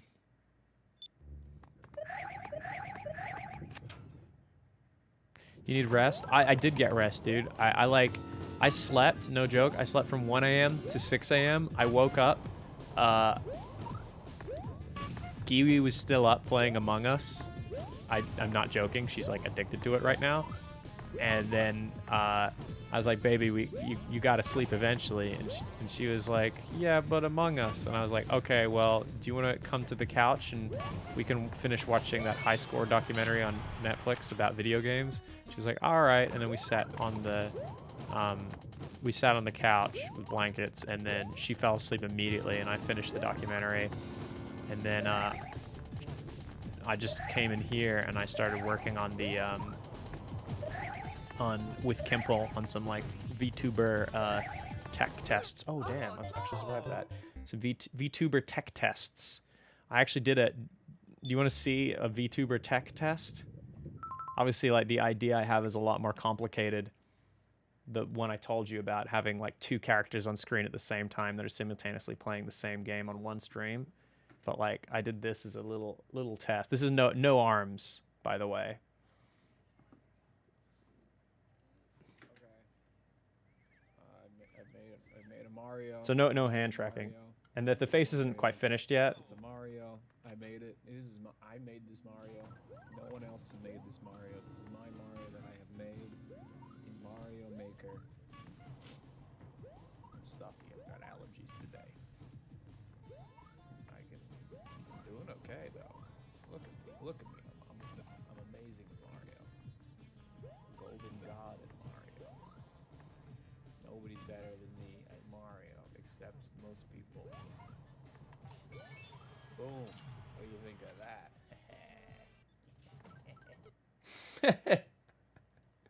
There you go. There you go. It works. It does work.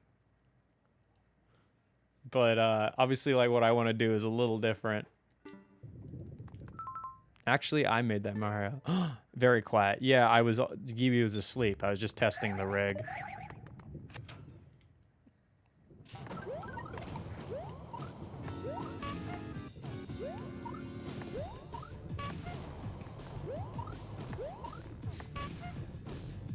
RubberRoss incoming.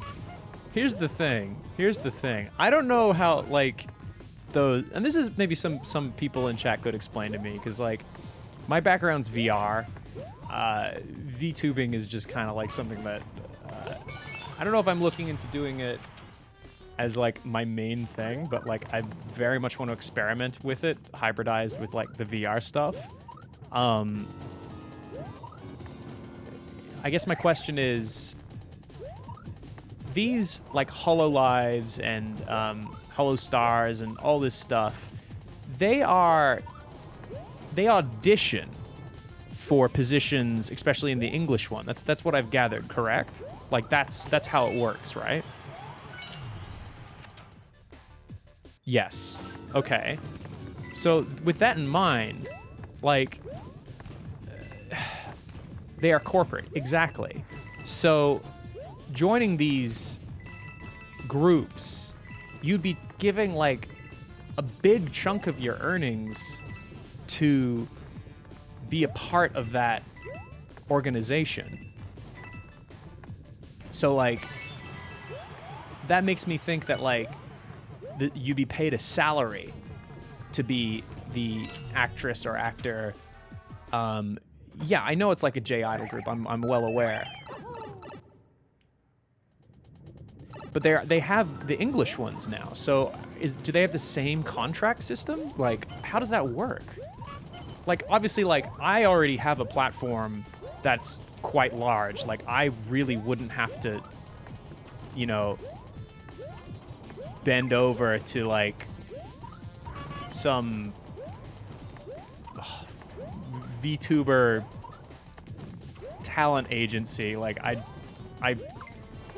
handled the production of everything myself, and I'm an artist, so it's like, and a voice actor, so like I can do everything that's needed to actually make it happen. So it's just kind of like at that point for me, I look at it, I'm like, I guess the benefit for people joining those things is the connections probably to modelers, to promotion, to a lot of stuff, right? They get exploited. See, that's what I was worried about. Like, I wonder how much exploitation goes on, like, financially. Because I imagine that, like, the thing that they offer is probably a platform to be seen and to gain traction. But when it comes down to it, you stay anonymous. So the fact that you've stayed anonymous means that, like, you can't leave. They don't have to worry about you leaving and taking that character with you and going elsewhere, because what they own is the character. And they could easily replace you with a new voice actor. I know people would probably be like, no, they couldn't do that. It's like, well, could they? It's like, they really could. So I'm just kind of curious about that.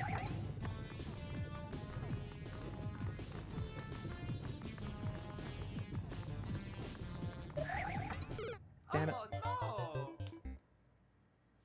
They did that with Kazuni AI? I didn't know that, but there you go. Can't replace the personality. You can.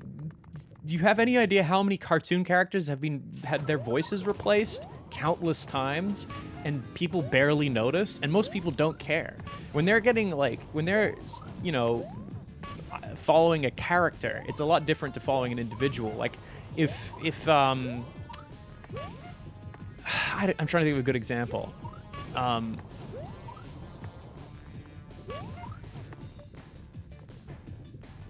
Yeah, so that's all I'm saying. I'm just kind of curious, like, you can easily do that. So there's a part of me that wonders the kind of difficult position that puts people in.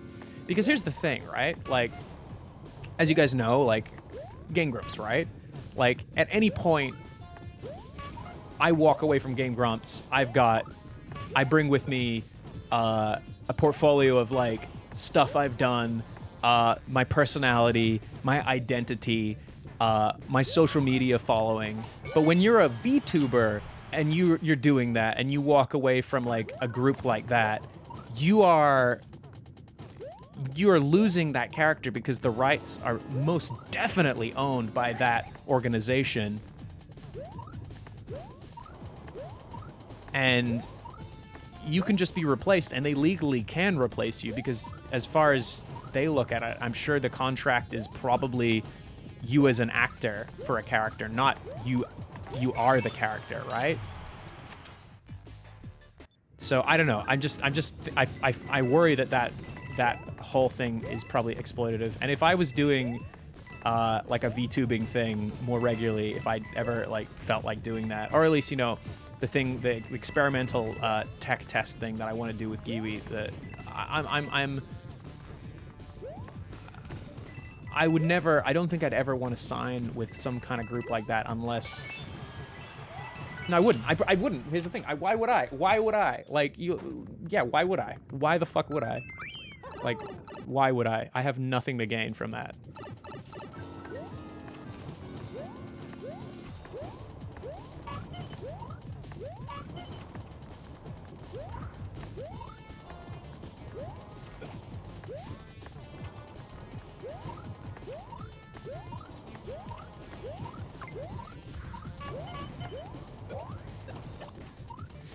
This is looking good. This is looking good.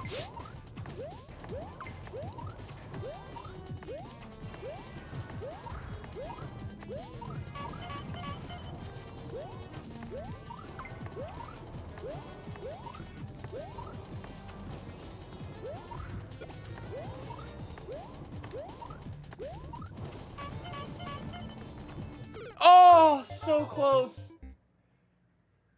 God damn it.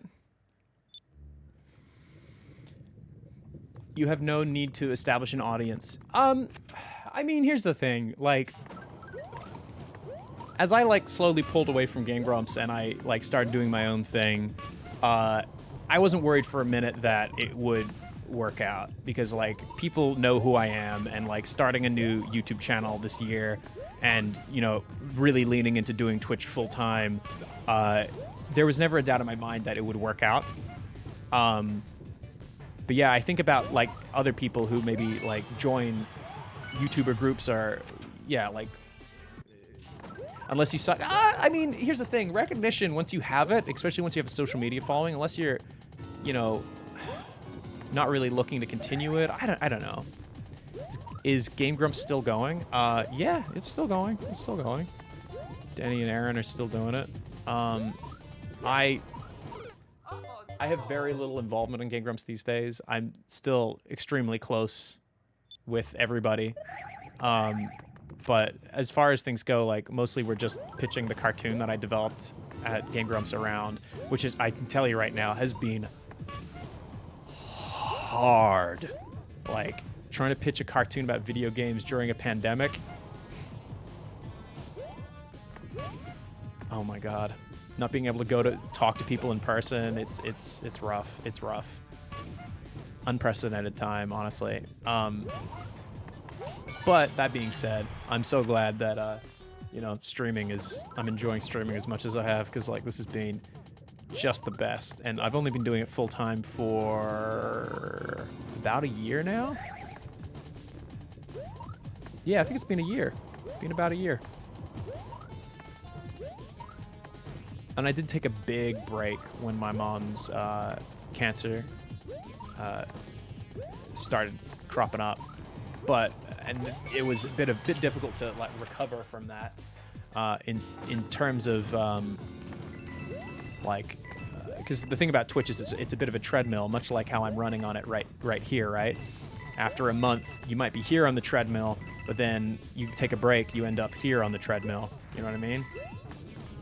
Because you lose, or that happens, and you get banned by Twitch. it's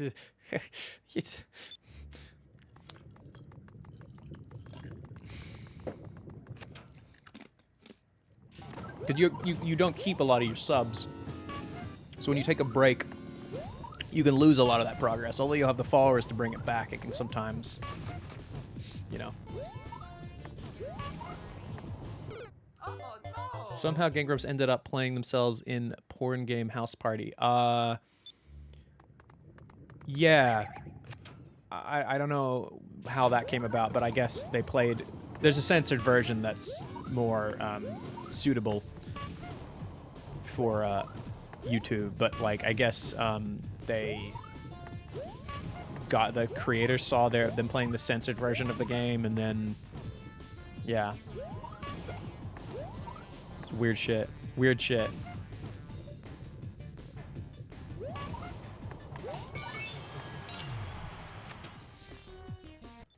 How much do you enjoy streaming? I'll be real with you.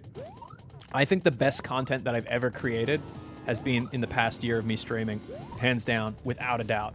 And I'm not just saying that. Like, I genuinely mean that. Like, when I was doing stuff on Game Grumps, there was a lot of ideas that I wanted to do that I wasn't quite sure how that would work with, like, a two-man show format kind of deal. Like, it didn't really make sense. Like, I always wanted to do Mario Maker builds, like, on Game Grumps, but it never really made sense, because, like, I wouldn't want someone who's not working on the level, like, sit with me and talk with me. Like, it just wouldn't be good. And if I didn't have an active discussion going on, like, how do I make that interesting? Like, I'd be sitting there on the couch going, like, Okay, so I'm gonna move. Okay, so that will go connect there, and then okay, this will work because like doing it as a stream and having engagement with like an actual audience is so much better. It's so much better. It's way better, dude. Like it's so much better.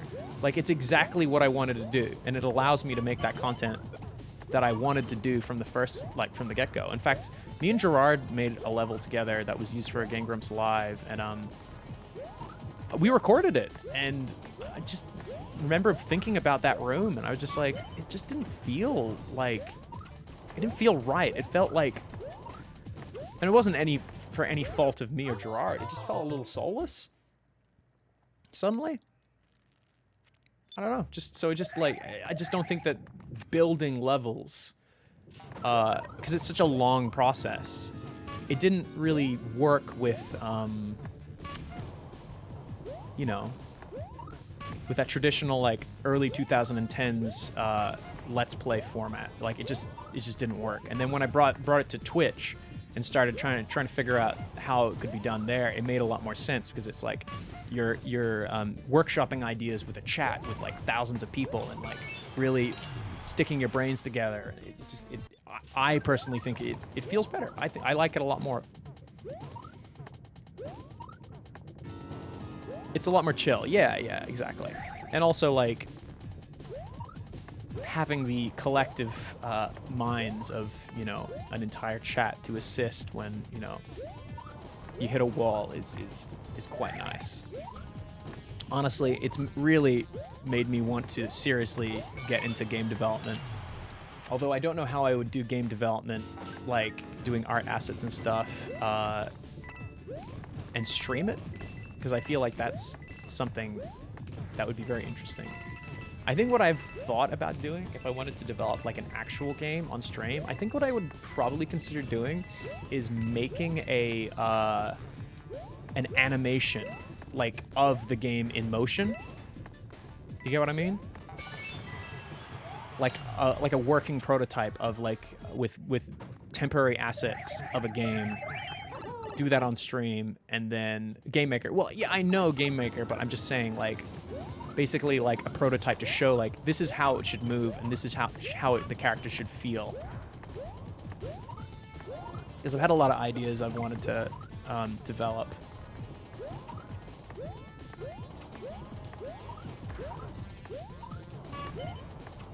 Ah, damn it! I should have jumped there. God damn it!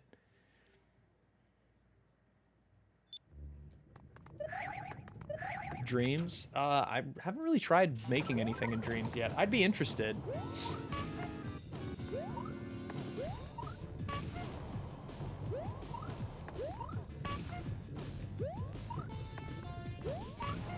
That doesn't hurt? No. Doesn't hurt at all. Oh no! I have a solid skull.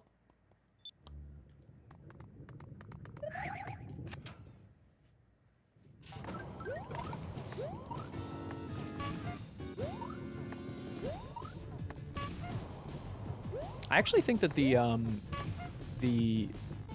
RubberRoss, the VR rig being brought in would actually be really interesting for creative streams. I wonder how fun that would be. That would actually be interesting.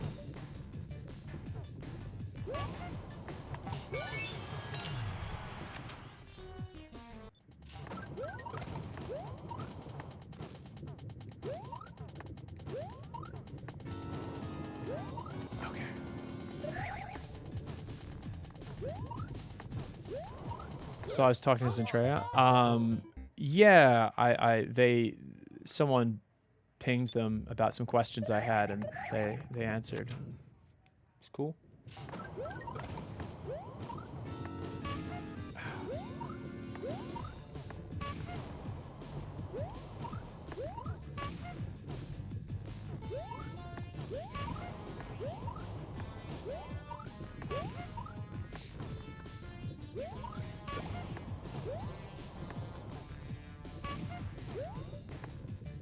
Jimmy, have a good one, dude. Thank you for coming by. We're doing really well with this level. I'm actually really impressed.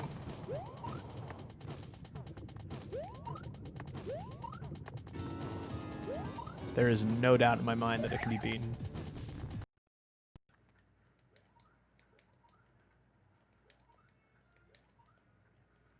Okay, jump to this spot right here, jump to there. And that should... Oh, that was a right jump. Fuck, I got the combo wrong there. Capture gone. No! What happened to the capture? Panic. Everybody panic.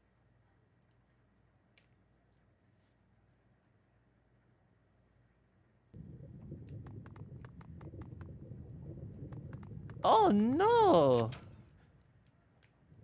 Oof! Mamma mia! My capture, it broke. Wahoo!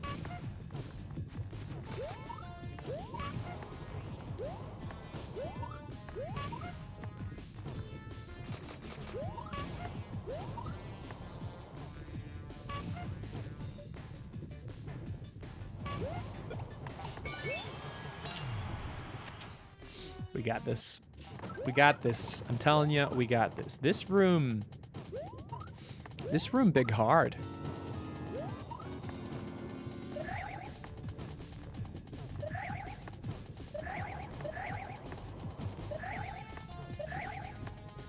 Why am I spin jumping? Because it's fun.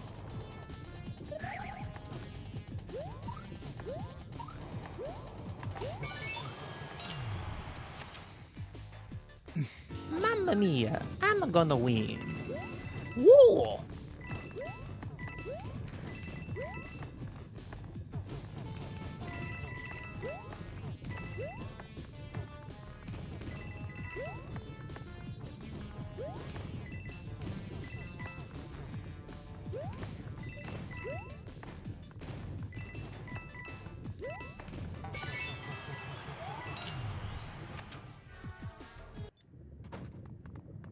I was seeing the video of Luigi giving sex ed. How do you think I learned about sex, dude? God, what kind of question's that?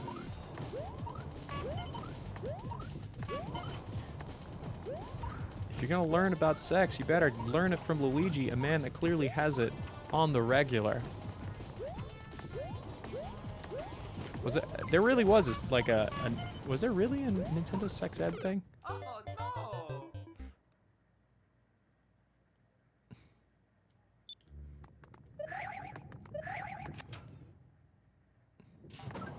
I wasn't ready. Oh no! Cephalon Porpole, thank you for the prime. Raybert Hopper, thank you for the prime. Appreciate that, guys. There.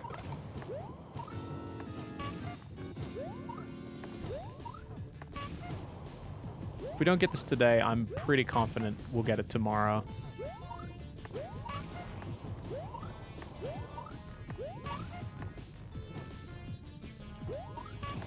Oh no! Oh, God. It's rough, though. How much longer? I feel like I could probably do another 45 minutes, and I think I'm going to get it. I honestly think I'm going to beat it in the next 45 minutes. I've been making such good progress. There's only a few rooms that seem to really get me, and then the others are just like the odd like slip-up goof.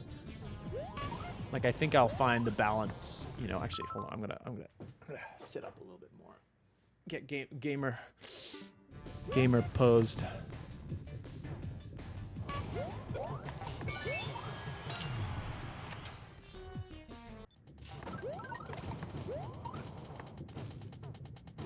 Mario.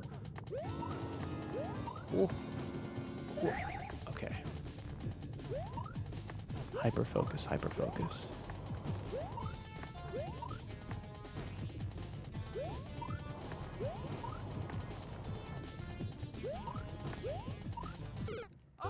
Okay. I'm gonna just I'm a hyper focus. Just watch. I got this.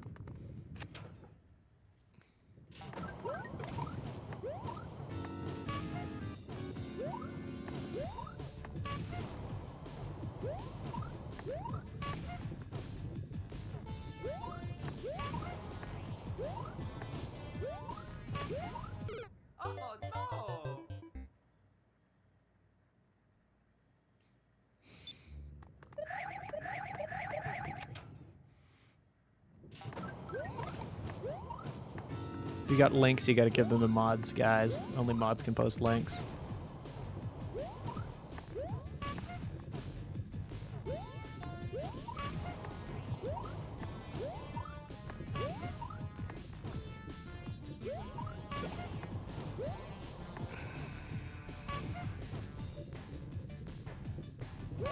Or you can post them in the links channel on the Discord.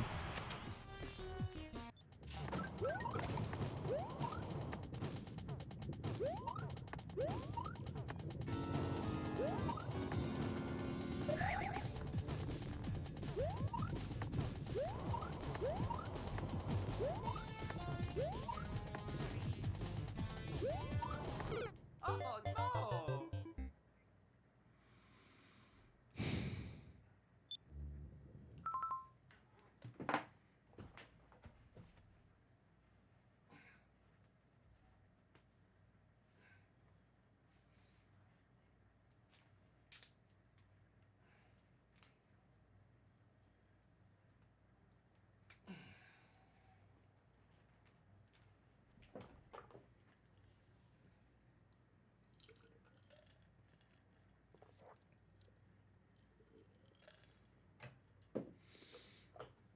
Okay.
Oh! Oh! That shouldn't have counted. It looked like it was way below there.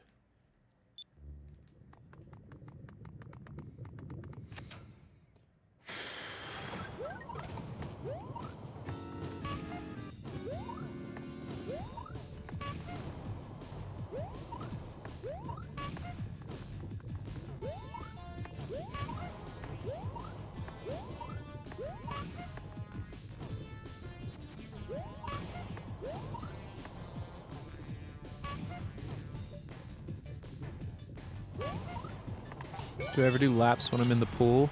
Yeah, I do actually. Like, swim? It's good exercise.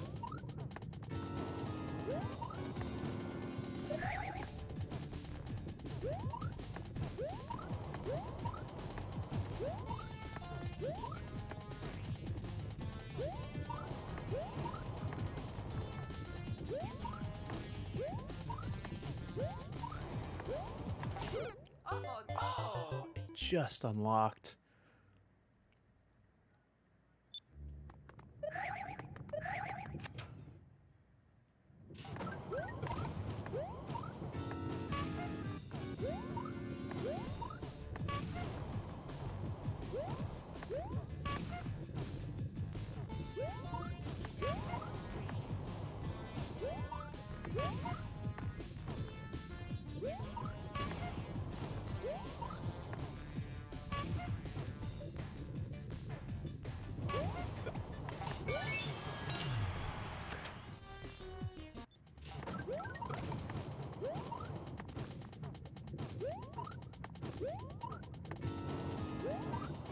Oh no! Shit. Making really bad mistakes right now. Really bad mistakes right now. I'm concentrating hard, but I'm having a rough time.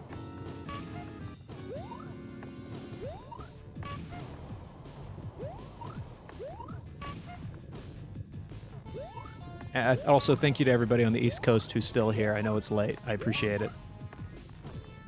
Hope you guys are safe.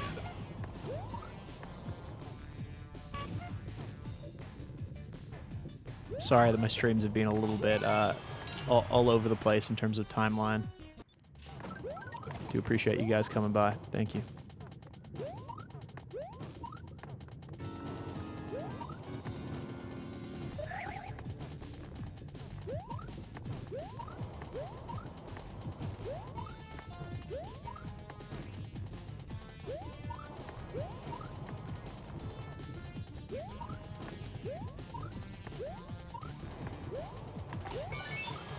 Beautiful. Got it. Okay, run right. Small jumps, small jumps, small jumps. Big jump, big jump. Run over, small jump, small jump. Run over. Small jump. Small jump. That's a big jump. Oh no, oh no.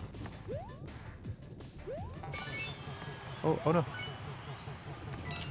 Oh, got it, okay.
Oh no!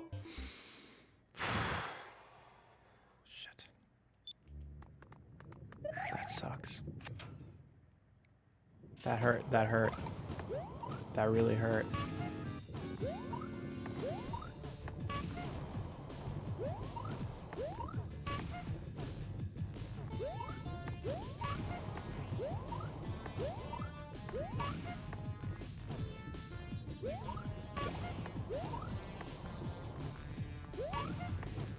Raid? Who's raiding?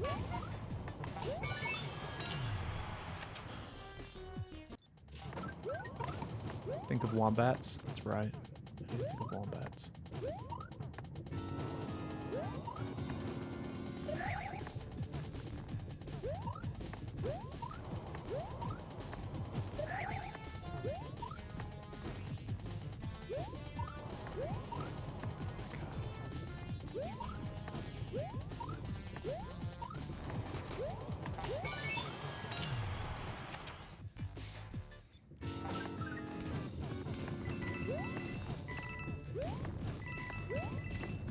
Yeah, there are checkpoints. I just don't get to use them for upload.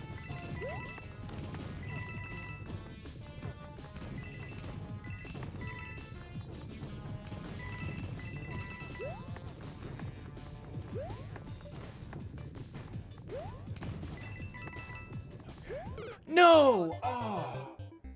God damn it.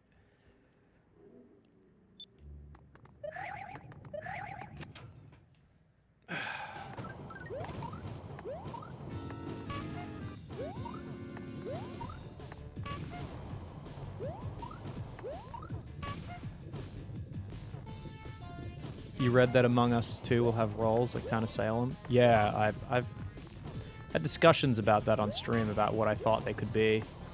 My favorite one was a scientist, and the idea is that the scientist can take pick a random crew member to take a blood sample from, and if there's nothing wrong with them, the blood will like be normal.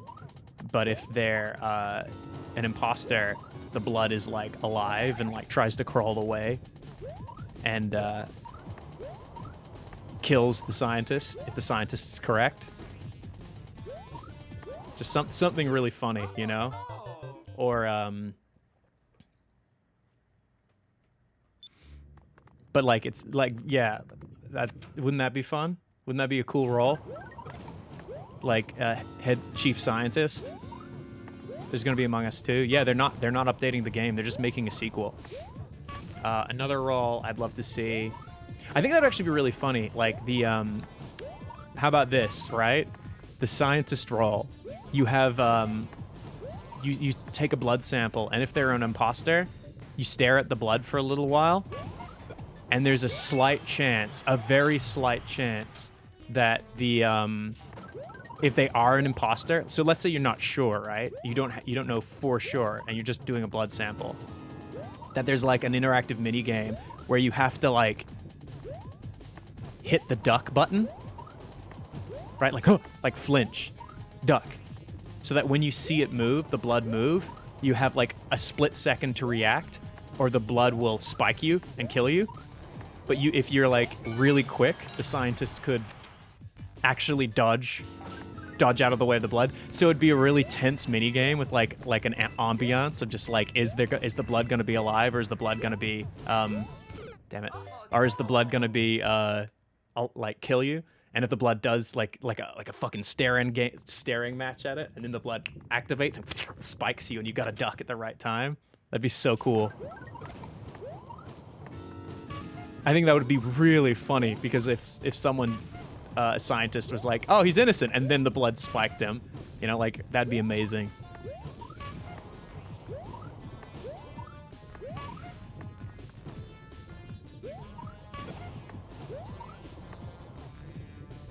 What would be another cool one?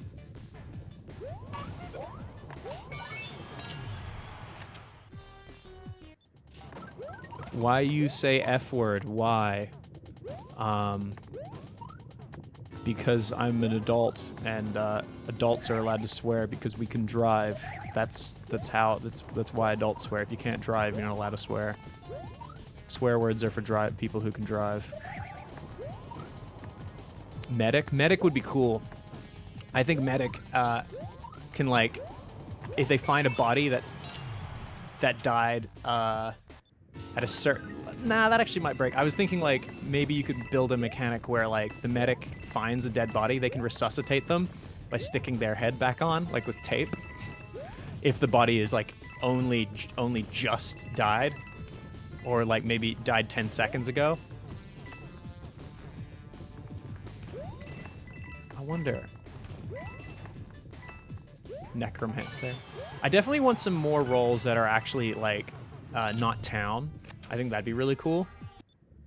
I definitely want... I love the Tanner role in Town of Salem, the one that wants to die but is its own team. That's a good one. I feel like in Among Us that'd get activated way too much, because people would just goof up super hard and just try to be super sus.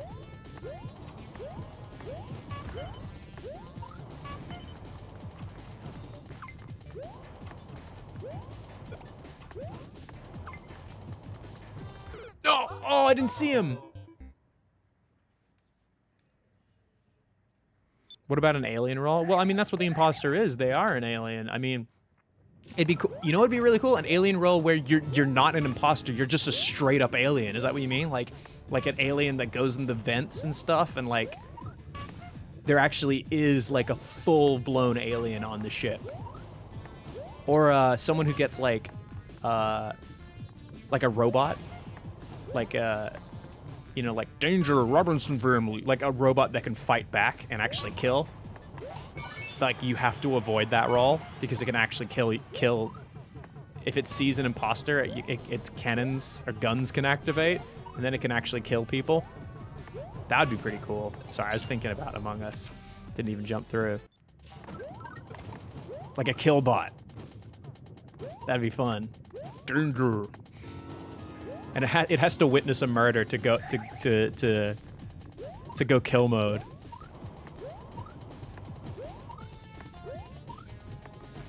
And then it can start shooting. I'm dead.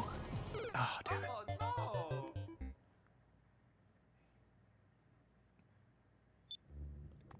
Alien job is just to survive. All it wants to do is observe. Oh, like an alien that can't be seen?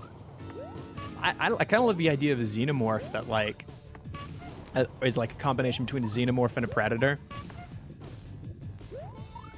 And if the killbot sees it, then it can extinguish it. Oh no! I don't know. There's lots of, like, really interesting, weird roles I bet you could do. Seriously, try Space Station 13. I've already done it. I've already played it. It's great.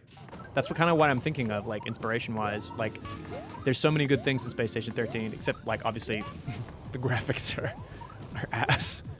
But I do love Space Station 13. I think it's a great game. Really complicated, though. When I was playing it, I got turned into a like a droid or like a robot. Someone turned me into a robot and then told me I had to do stuff. Like, go get me this, go get me that. And I was like, oh, no, thanks, I don't want to do that. And they're like, robot, listen. And then they started yelling that the robot was rebelling. So I was rebelling, and suddenly they were like, oh, well, you're rebelling, so we get to kill you now. Because they like heavy RP. So if you don't actually do your role as a robot, you're considered malfunctioning, and then they'll like shut you down. So I got shut down because I wasn't doing what the guy was telling me to do.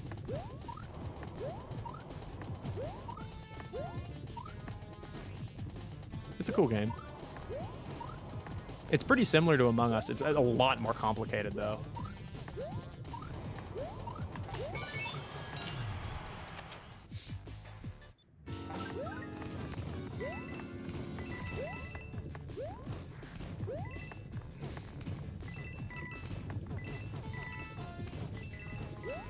Letting the imposter read ghost chat? I think that would be amazing.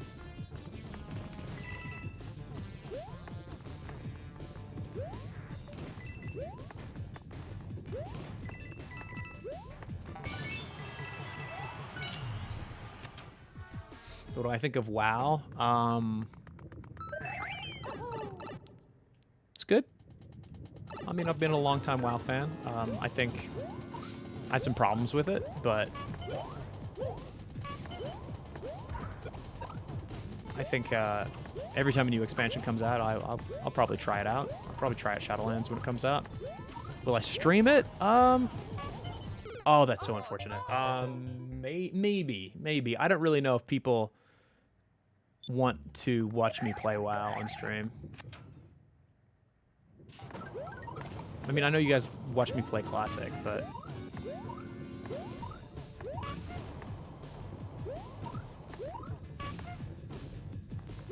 a medium role to talk to ghosts, I feel like that would ruin the game.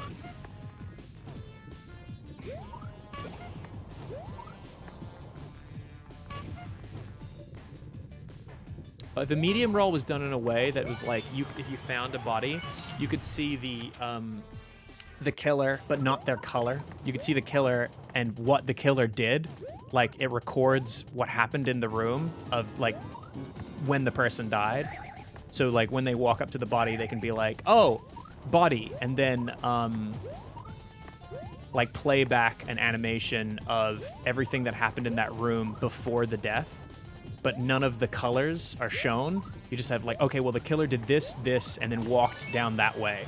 So that would be, like, I think a really good way of doing medium. If the medium could, like, actually talk to dead players, that would ruin the game. But if the medium could actually see, like, a playback of how that body died and where the killer went, then they could catch people in lies really well. Be like, well, I'm actually the medium, and I know for a fact that the vent, they did this and used vent and went to that location. But the camera, like, tracks the killer. It doesn't stay in one place. That'd be really cool. I think that'd be really cool. And if, hey, look, if they don't do any of these ideas, maybe it's time to make my own town of Salem.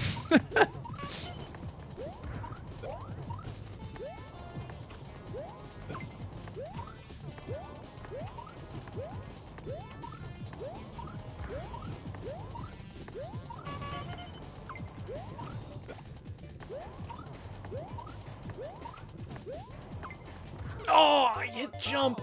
My finger was down on jump. Just a second too late. Town of Ross. Yeah, Town of Ross. Let's do it.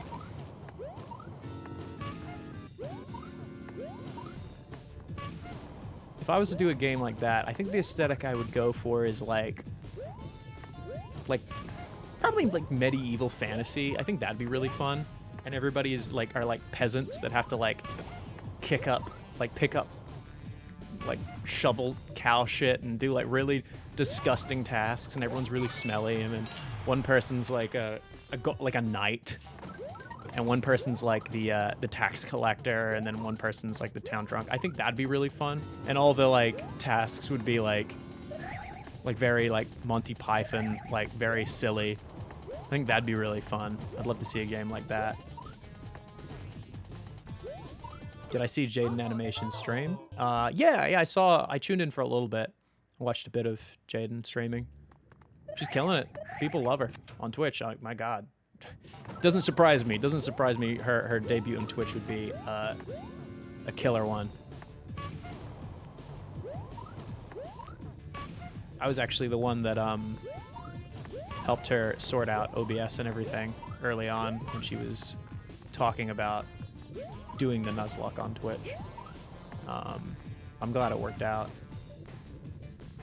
I also put her in contact with Twitch to get her set up with partnership and everything all ahead of time, but like she seems to be enjoying it, which is great. Can I help you do that? I was doing it as a favor friend. I'm not exactly looking to do setting up stream tutorials. There are plenty online, though, I will say. Oops. Oh no! Do I like Jaden's stream? Yeah. It was cool.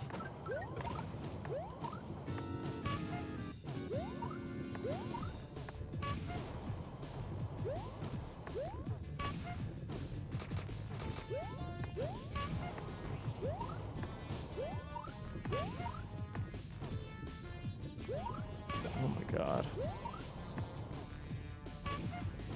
Technically not a debut, she was like, that's right, she did use it 4 years ago, that's true, I forgot about that.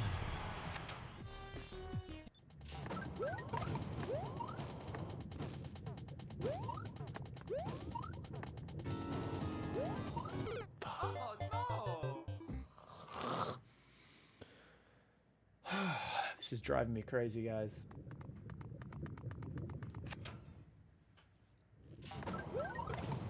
I know I can do this. I absolutely know I can do this.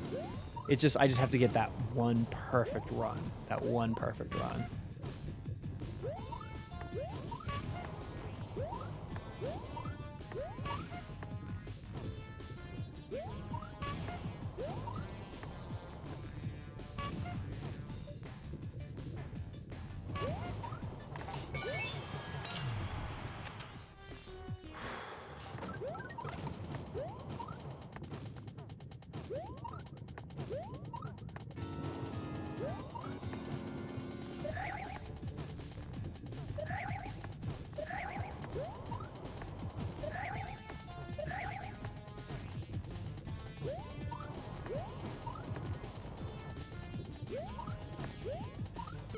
Oh no! Okay.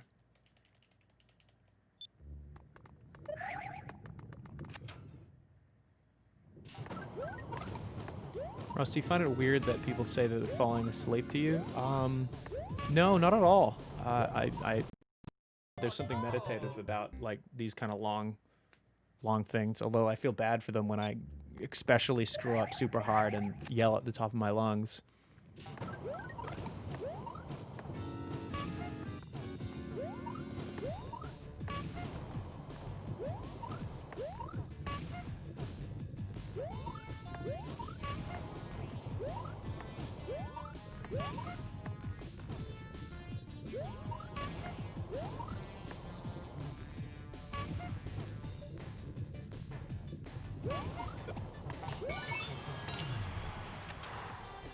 Okay.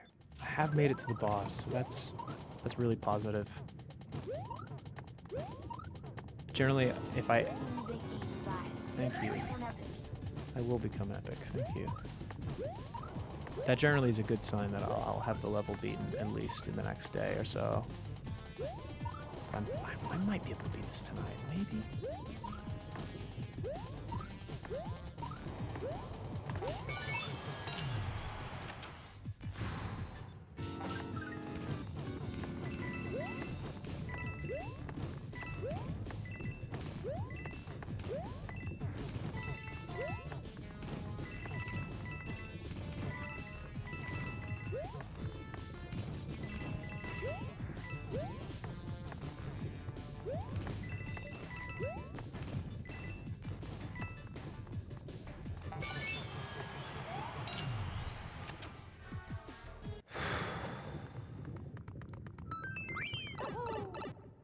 Are we doing a VR stream anytime soon? I'd like to. It's been a while. No plans right now. Waiting for more stuff to come out. Especially VR maps. We need more of them.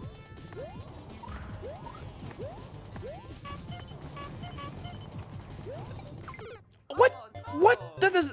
That was under me. That is BS, dude.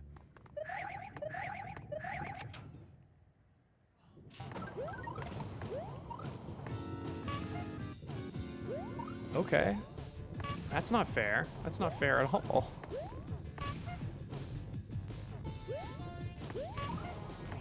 Ooh, I'm surprised that didn't kill me.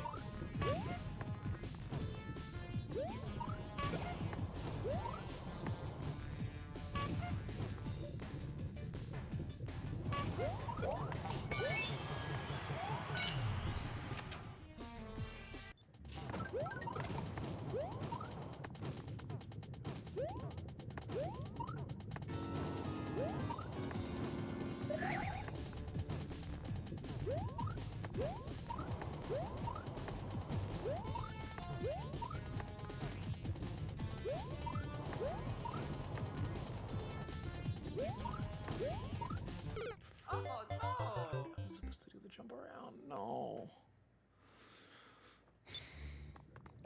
The muscle memory is doing all right. Eat it, Yoshi. Thank you. Oh, damn it. Oh no! Attention. This is hard.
Okay.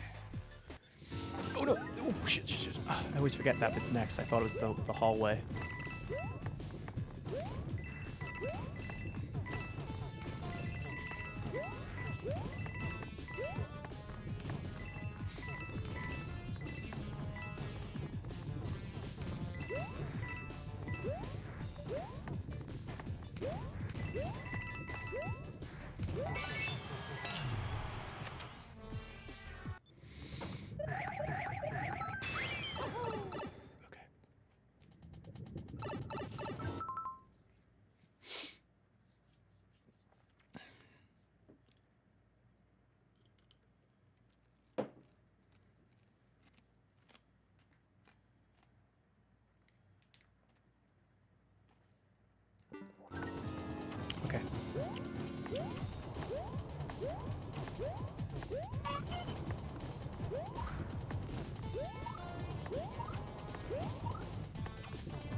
No, no, no! Oh, fuck!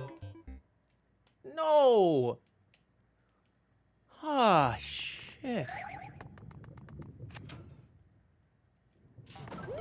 Oh no! God damn it.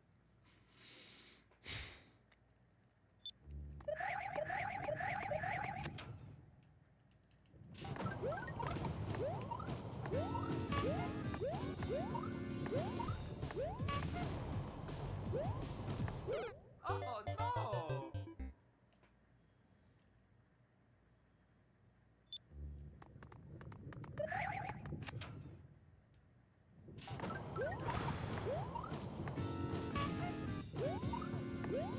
Damn it.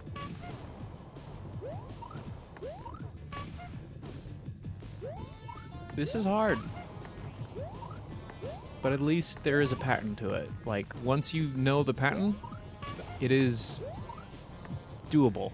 There are other rooms that feel random, but they don't seem to be that random. Just that there's a more higher range of correct answers, I guess. I'm thinking for the room where I gotta make 3 jumps into a narrow space, I might actually do normal jumps and then just slow them down with spin in midair. Spin jumping on top of the thwomps seems to be a iffy solution. It works, but sometimes I press too much and I end up getting launched too high up, and I think that's what costing me entire runs. So I think I'm gonna have to be a little bit more careful.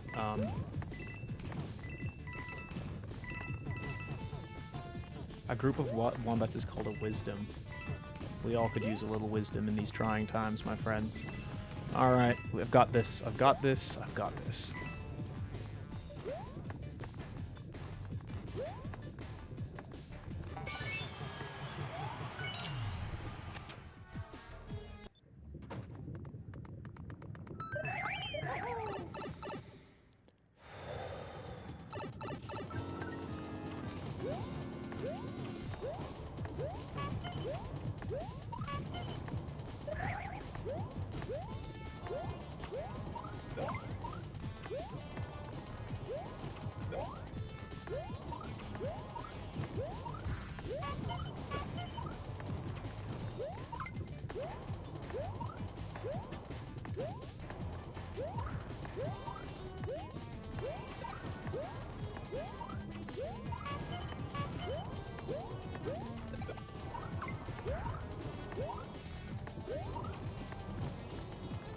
No! Oh! Just a little bit more to the left. No.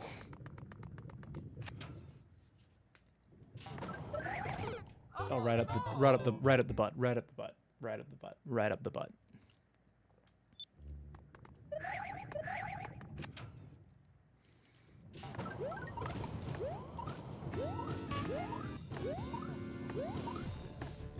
That 5th room is messed up.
Oh no!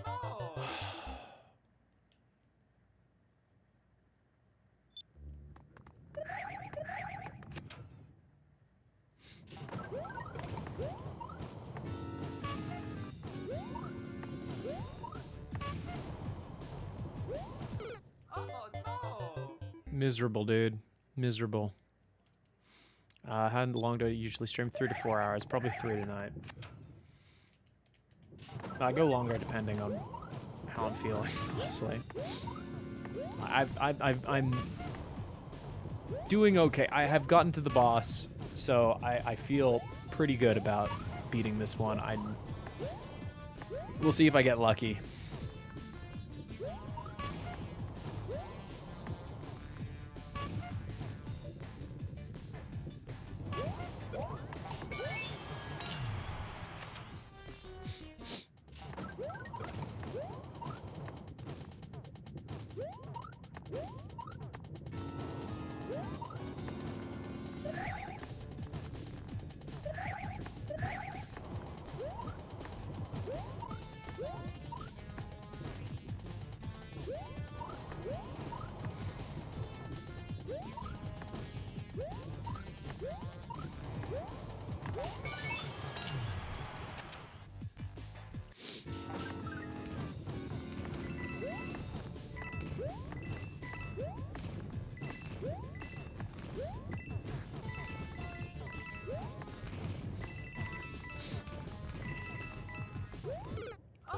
It's the exact same spot I died last time.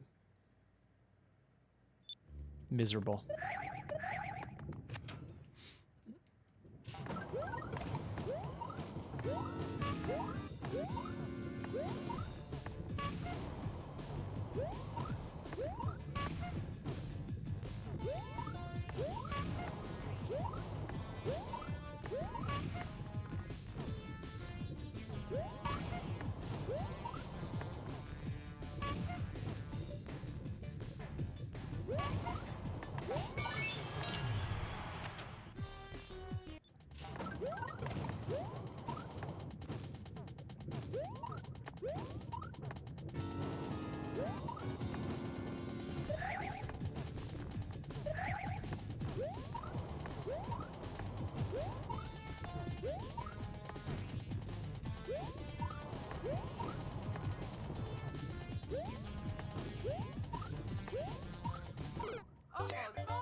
Oh no!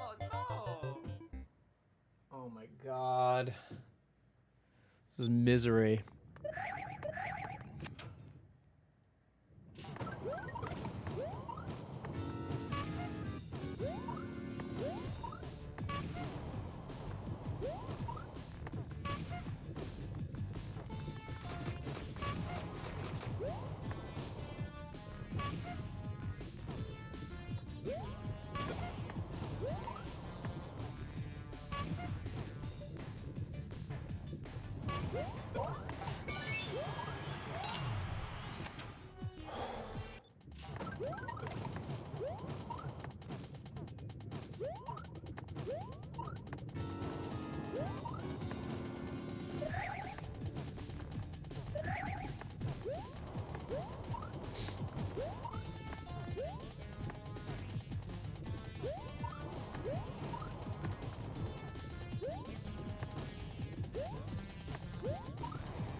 Oh no!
What's our death count at?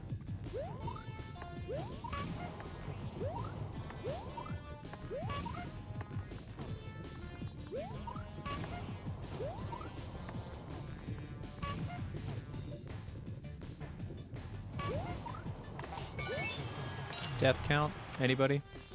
194. All right, 194.